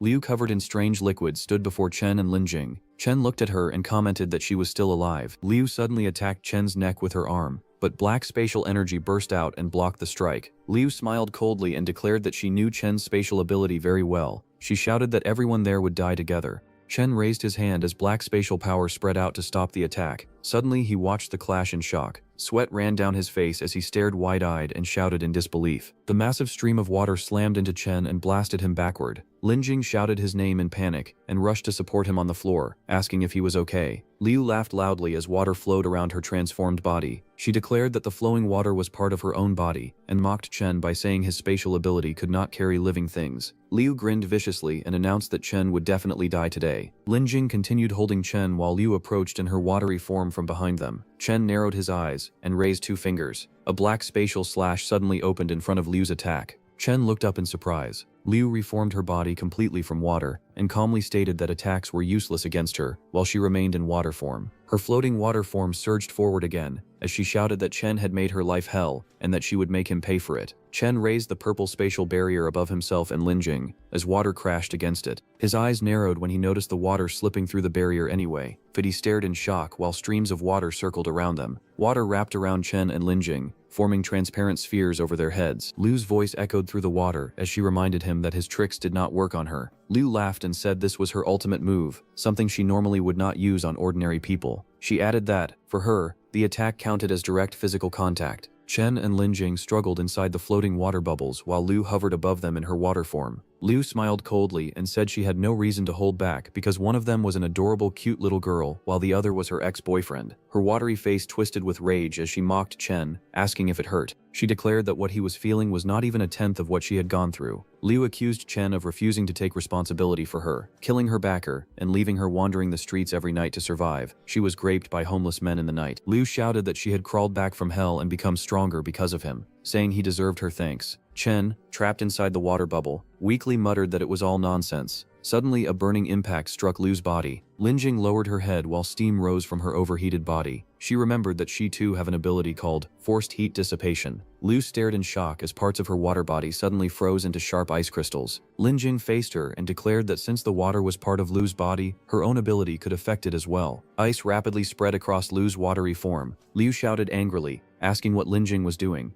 She warned that freezing her own head would kill her too. Inside the water sphere, Lin Jing smiled faintly and said she was not afraid. Chen raised his hand toward it, and Lin Jing declared that he had arrived. Black energy slashed outward and shattered the frozen water sphere around Lin Jing. Lin Jing dropped to the floor, breathing heavily as broken ice scattered around her. Liu looked horrified and asked Chen if he was not afraid of damaging Lin Jing's brain. Chen stood beside Lin Jing while she leaned against him. He calmly replied that they had their own understanding. His red eyes narrowed as he declared that this time he would personally send Liu Wanqing on her way. Purple spatial blades sliced through Liu's frozen body, breaking it apart completely. Chen looked forward and quietly said that it was over. Meanwhile, the same man in a suit stood inside a dimly lit room while holding a black cat in his arms. After hearing the result, he quietly said that it had failed. A framed picture of Chen rested on a nearby table. The man revealed a faint smile and said that it looked like it was finally time to get serious. Several powerful figures appeared behind him. Purple lightning crackled around one man. A giant muscular figure stood silently in the back. A woman in black smirked confidently, and a flaming figure crouched in front of them, surrounded by fire. And with this, we've come to the end of today's episode. If you stayed till the last second, drop your thoughts about this story, and in the comments, guess what our MC will do next. A quick like helps more than you think, and subscribing makes sure you never miss what comes next. Thank you for watching, and check out this video right here.